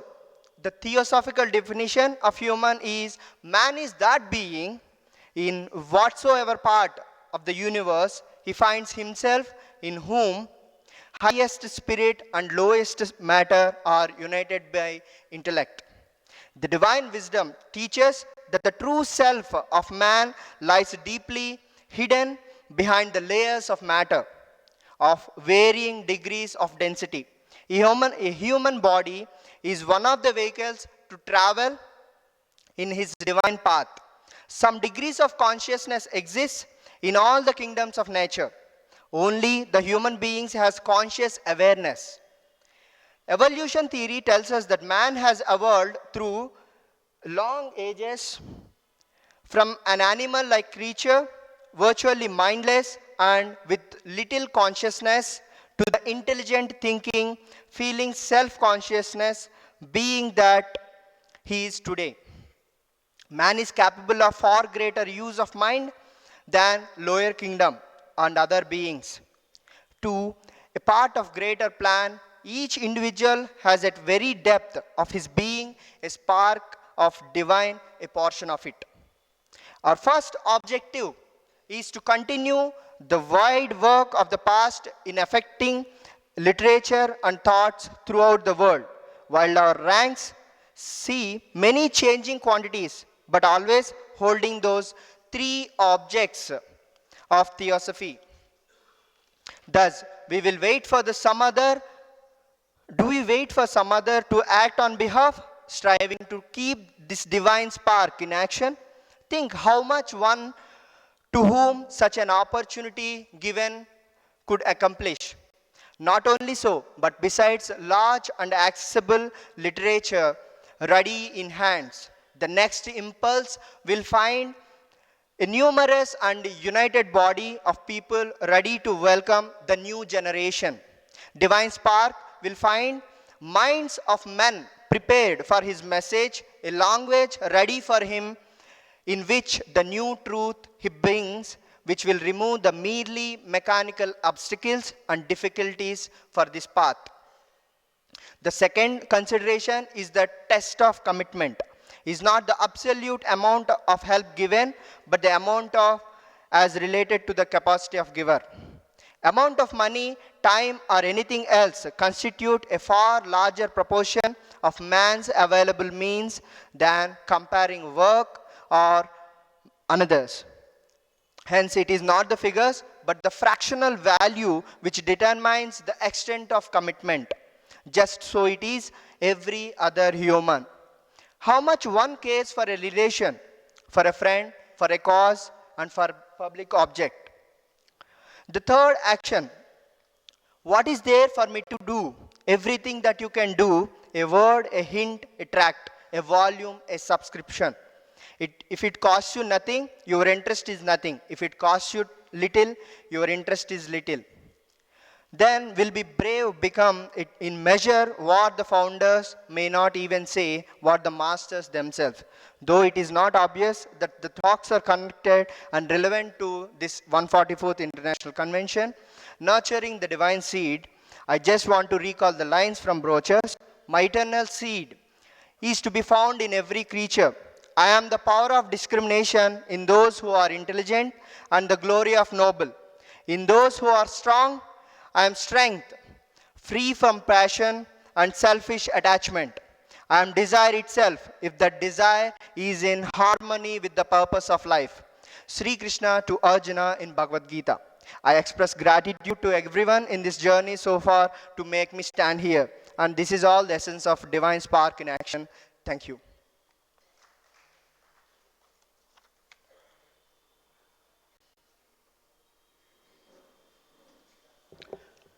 Brother Pate spoke for precise 15 minutes. Thank you for your thoughtful presentation.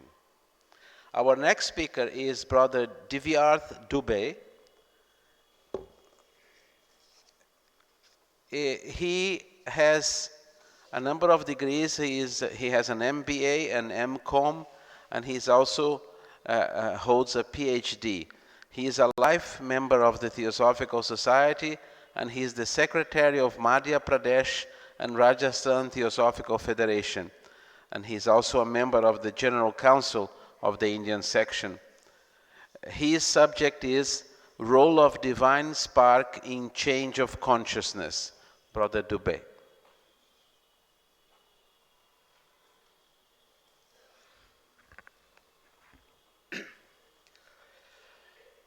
Good morning, respected brothers and sisters.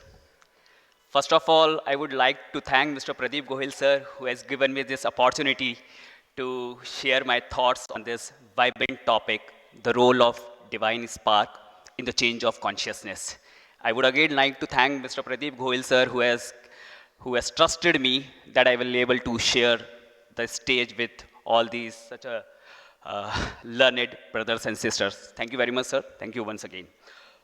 Honorable Brother Pedro Oliveira, Sister Rachna Srivastav, Brother Sairam Pate, Brother Pradeep Mahapatra sir, and Brother Satrajit Chakravarti ji. It is my utmost pleasure to be here today to start this fresh year discussing with you the most prominent topic that resonates me as I do my morning prayers, as I go to the office, and I perform all other my activities. As a student of theosophy and a seeker, before I dig deeper into the topic and share my understanding with all of you, my revered and respected brothers and sisters, please allow me to seek your blessings to talk on this revered stage. I feel honored. I also seek your forgiveness for my trivial understanding, as Tulsidas very aptly says in Ramcharitramanas, Doha number 7, that I read.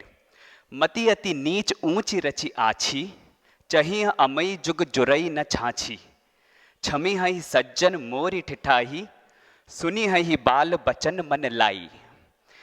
The translation of the couplet reads that even though my intellect is exceedingly mean, my aspiration is pitched too high. While I crave for nectar, I have no means in this world to procure even buttermilk. The virtuous will forgive my presumptions and listen to my childish babbling with interest. With all these words, I start my topic. Born to the parents who have lived and breathed theosophy all their lives, raised in an environment which is vibrant with the presence of masters and educated in an atmosphere dedicated to the service of society, it is no surprise that it is intriguing to me. What is this divine life that we pray to? How is it different to the consciousness? It also encourages me to find the meaning of divinity and how that divine spark may change the basis of existence. It is my sincere effort to discuss some of these questions under the umbrella of the role of divine spark in the change of consciousness. The journey of unfolding of consciousness from human form to divine manifestation goes through the series of evolution as discussed by Dr. Annie Besant in her book, A Study of Consciousness.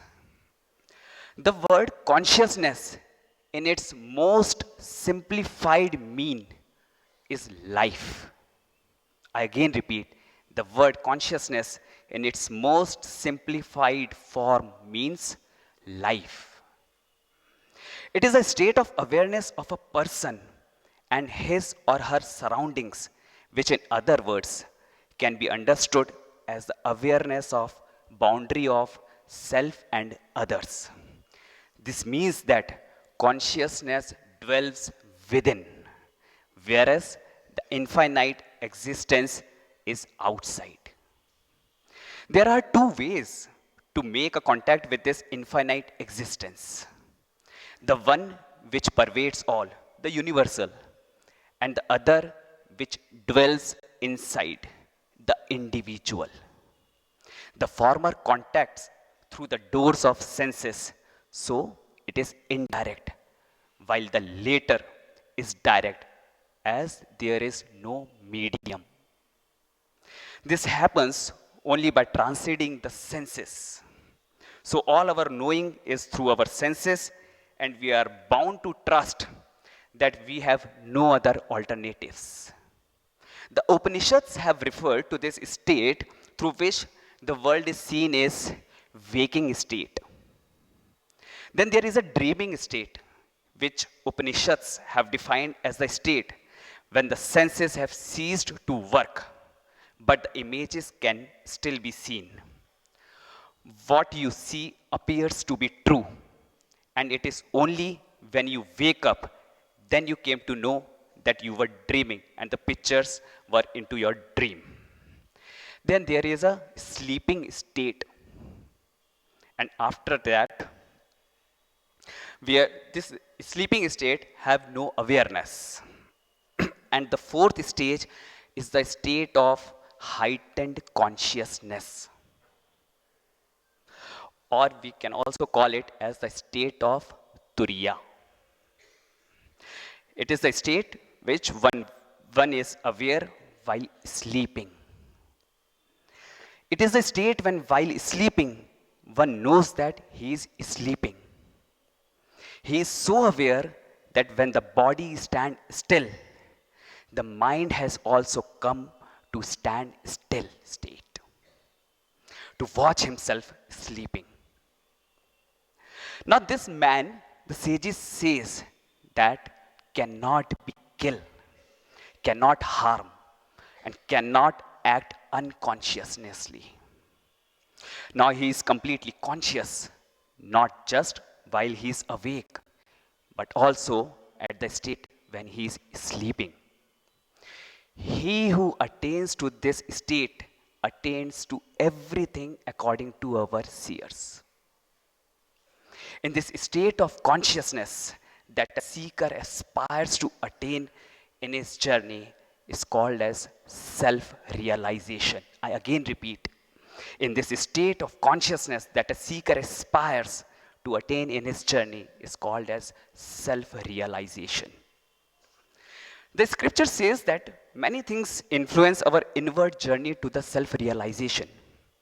This depends upon what type of food we eat, what company we keep, our books, friends, environment, and so forth, so on around us.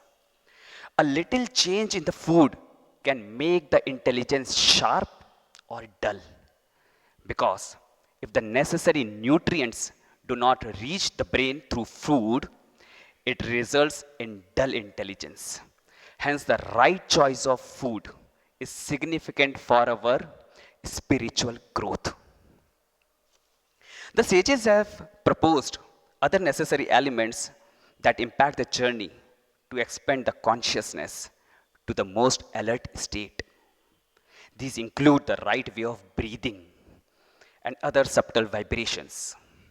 The scientists have also agreed the deeper the breathing is, the healthier the body will be.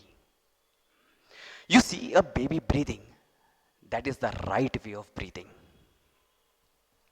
Satsang, the heart-to-heart communion, like we sit in and meditate in the ES meetings, make certain vibrations available to us, which help us in our inner growth. Therefore, we read the stories of the sages going to the mountains and finding places where the pure, vital energy pools are available.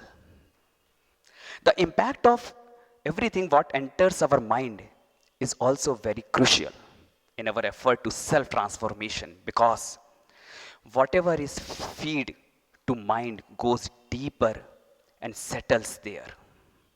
The only way to keep it pure by continuous disciplining of mind through meditation or pranayam or breathing exercises. This catalyzes the inward journey to attain full awareness state. Meditation or dhyanam, like we do in our Bharat Samaj puja, is an effort to awaken or to rise the consciousness to supreme heights. This is also essence of our puja. In the ad at the feet of the master distinctly says, you must follow the laws of nature, both those which are known and those which are not known, always using reason and common sense. We consciously give way to the weakness of our nature, making our mind rule us. As Bishop Leadbeater says, we must not give way to the pressure of the world around us. The constant guarding and filtering the unnecessary is extremely important. As we all know, it is not so easy. It is through our prayers we strive to contemplate on that which we have heard as divine, but have not yet experienced. That which we cannot see behind and beyond the supreme light of the sun, the moon, the stars. That life which we cannot see behind and beyond the tree, the mountain, the river, the sky. The love which cannot see beyond our friends, our relatives, our family and community, nation, etc. To overcome these limitations, we seek the shelter of masters who have realized that divinity, that universal consciousness in them. I would like to share a parable which I have read somewhere. A lioness gave a birth to a cub into crowded sheep. The cub grows amongst the sheep and naturally behaves like a sheep because he was grown up into the crowd of a sheep. One day, an old lion passes there and he sees this miracle. He's seen that a young lion is naturally playing with a sheep. And on the other way, the sheep is also not scared of the lion. They both are very friendly. So he was so surprised to see this, that friendship of a lion and a sheep.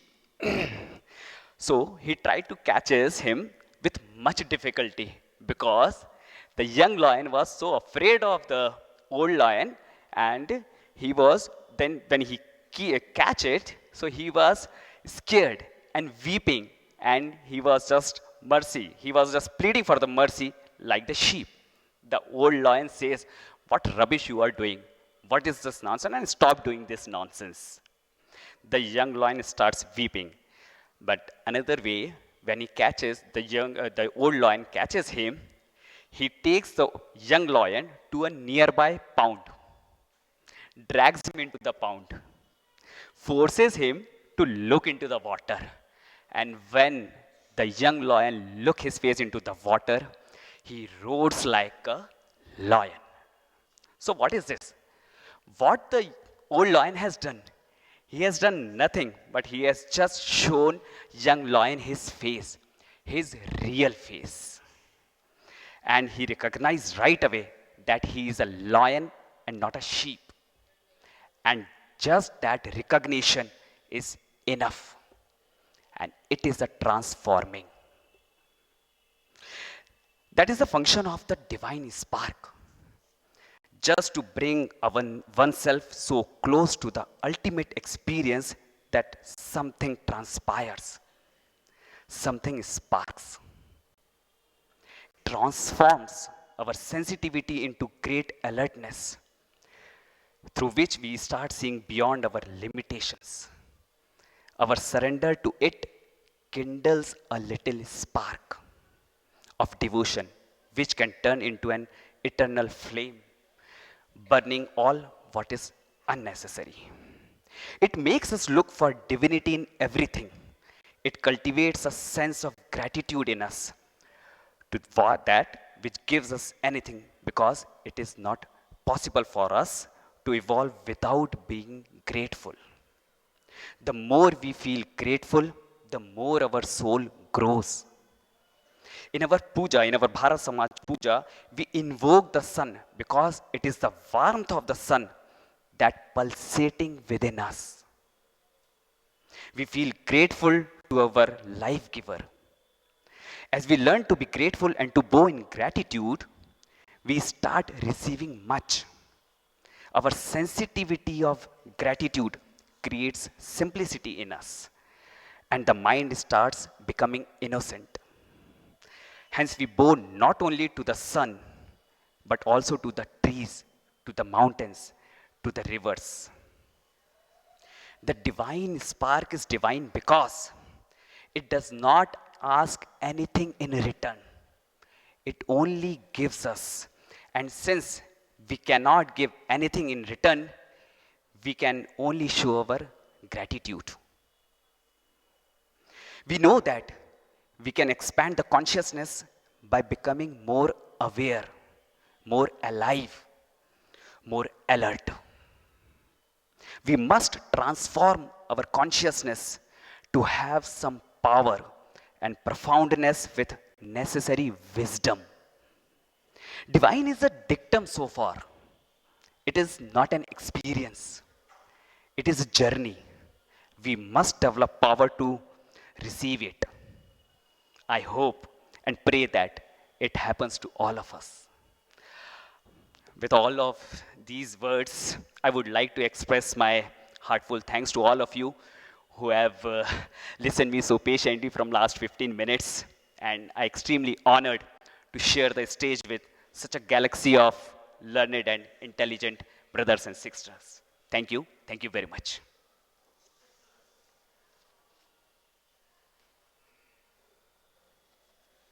Thank you, Brother Dubey, for your emphatic presentation. Our next speaker is Brother Pradeep Mahapatra. He was a civil lawyer by profession for 26 years in Bhubaneswar Civil Court. He left the legal profession in the year 2013 to become a full-time TS worker. He joined ATS in 1974 and has been an active worker since 1991 after visiting Adyar. He was the Joint Secretary of the Utkal Theosophical Federation and Secretary of the Federation from 2006 to 2014. He was also a member of the Indian Section Council for 3 terms, Assistant General Secretary of the Indian Section in Varanasi for 2 years, and he is now President of the Siddhartha Theosophical Lodge. His subject is Divine Spark in Human Evolution. Brother Pradeep.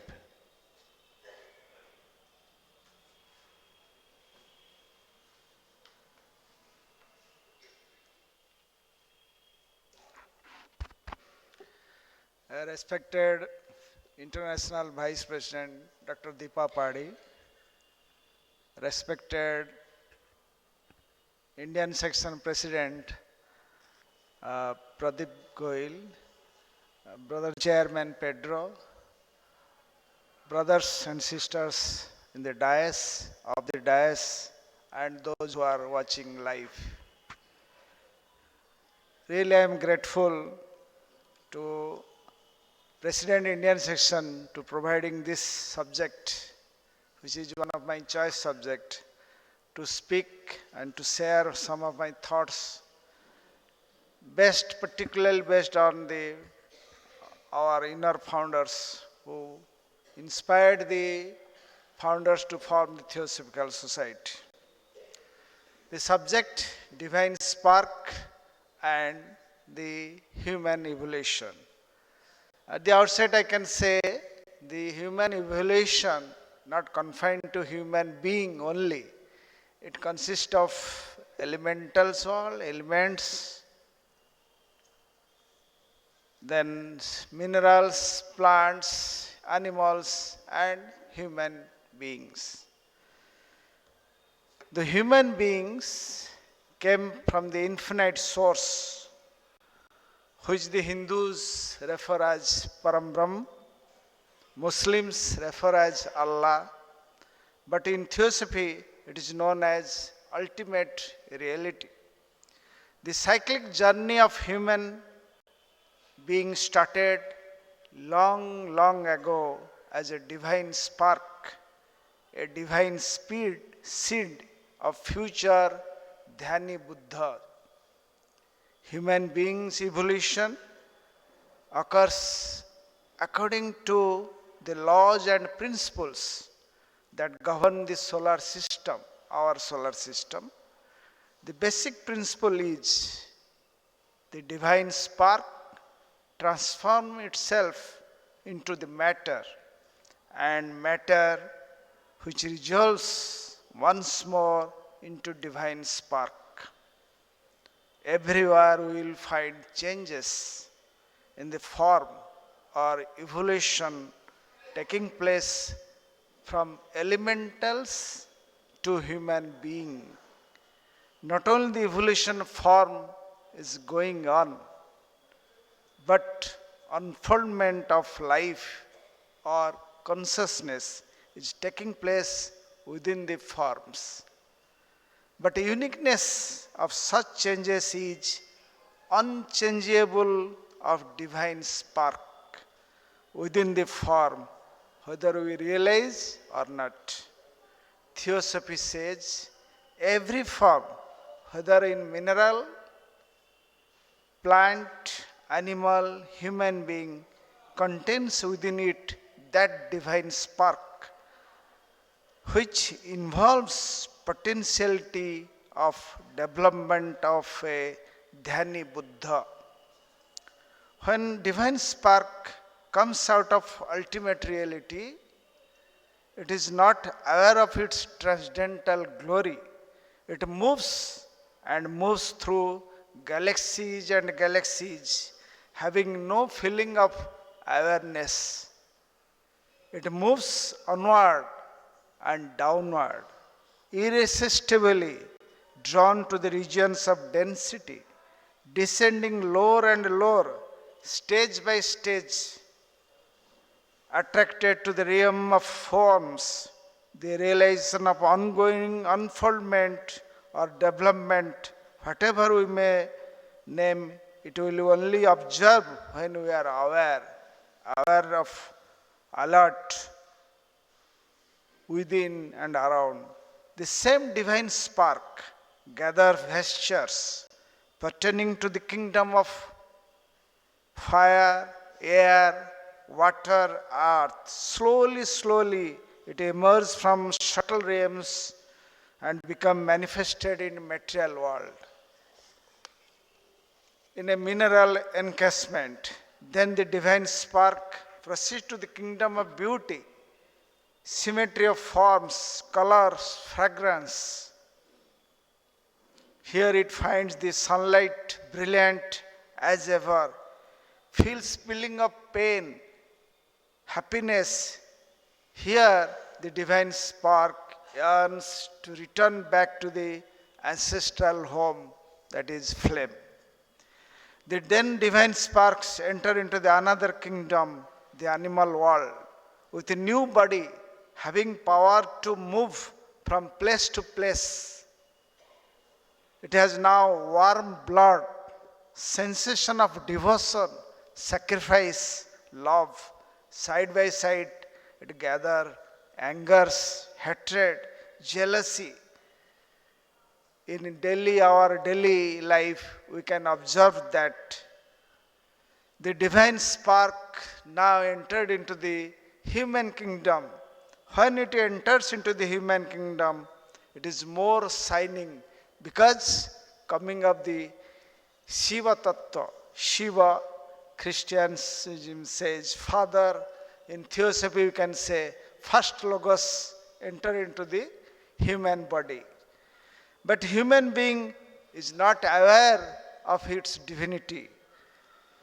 In the long journey from elementals to full humanity, they lose their high intelligence and spirituality of Devasip to regain them in the end of the seventh ring, in the seventh round. So the evolution of being human being continues as vegetables, as animals. Just to give a few flashes. In the first round, we have a 7 round in Earth planet. In first round, human being's divine spark has an ethereal body. In second round, it has a gigantic and ethereal but growing firmer and more condensed in body. In third round, the divine spark has a more concrete body, compact body, and body looks like a giant ape. In the fourth round, now which is going on, fourth round, fifth root race, fifth sub race, divine spark acquire our human speech, language is perfected, its knowledge in physical science things increases. We are at the halfway of the fourth round. At this point, the world teems with the results of intellectual activity. Spiritualism decreases.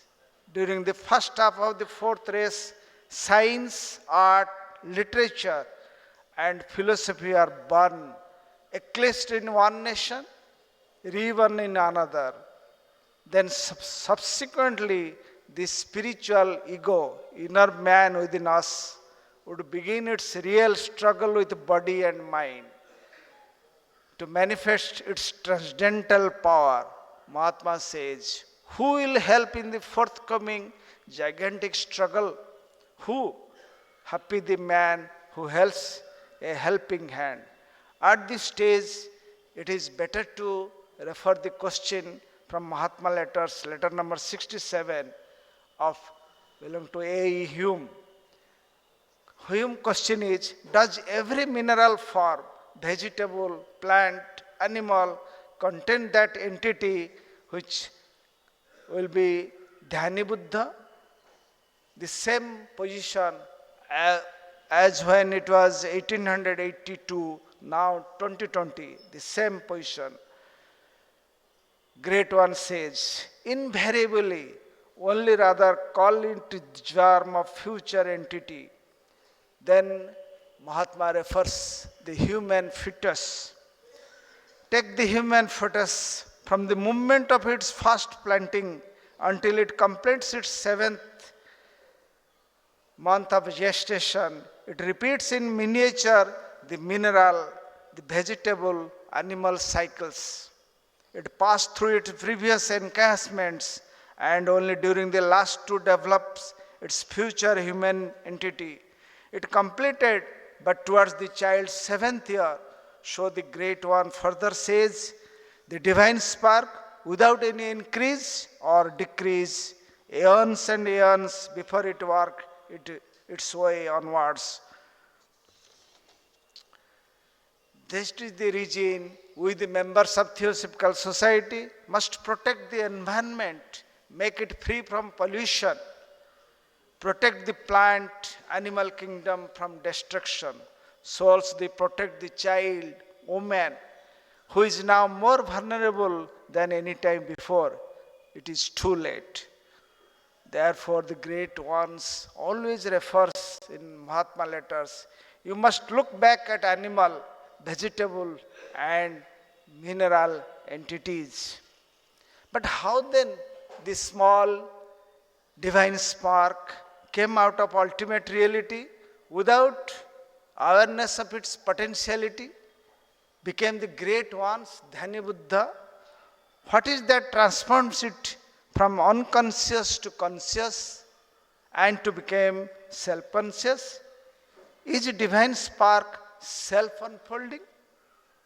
There is one element present in every imponderable atom and its subsequent ceaseless, almost illimitable multiplication of new centers of activity. All subsequent center of activity, divine spark in different form have not lost the original force or life essence by the evolution of their derivatives. So the force and the Brahman or divine spark are two sides of the same coin. So the divine spark and the force are known as Brahman or Shakti or Shiva or Shakti. At the highest level, we may say cosmic will and cosmic logos, cosmic power. Will without power is helpless. Will without power is helpless. Power without will is purposeless. So this Shakti is within us. It is the sixth principle of universe, Purusha Shakti. As man is sevenfold being, so the universe, the septenary microcosm being to the septenary macrocosm. There is the sixth principle answering to the sixth principle of Buddhi in man. This principle, J. Krishnamurti says, it is intelligence controls the entire line of evolution, unfoldment of a divine spark everywhere, whether in mineral, plant, animal or human being. That intelligence, that sixth principle works. But stage would come in the human life when he would become aware of his limitations. He will be aware of his limitation. At that moment, he will consciously would strive to speed up to attain the knowledge of Atman, Theosophy. Therefore, the Atma Gita spark, divine spark, seeks to rejoin the flame from whence it sprang. How many minutes? 1 minute. So, I conclude with the sayings of the great swan, by which we can kindle the divine spark within us. The great elder brothers shall you be, if you will, protecting all younger than yourself, blessing them with tender, wise, strong compassion, giving evermore as those to whom your compassion is due, to those who are more and more behind you on the pathway of life. Be very tender to little children, yet more tender still to all who err, knowing little of the wisdom, and tenderer still to animal that may pass to their next pathway through door of love rather than through door of hatred. Cherish to the flowers and trees. You be all of one blood, one source, one goal. Know this truth and live it.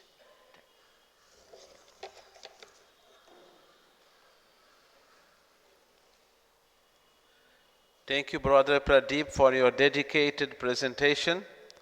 Our last speaker is Satyajit Chakravorty. Of all the speakers, his biodata can be described as a biosutra because it's very concise.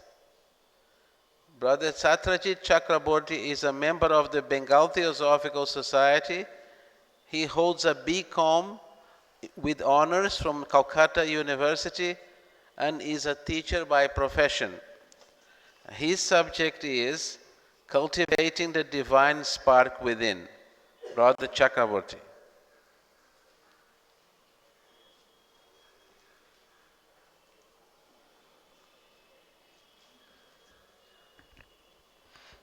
In Bhagavad Gita, Lord Krishna says to Arjuna, this is not our first birth. We have lived many times in the past. The soul never dies, neither it is born. It only takes many bodies in the path of its evolution to the ultimate liberation. Okay? Okay. Sir Albert Einstein said, science without religion is lame. Religion without science is blind. Then again, if we go into the scientific investigations,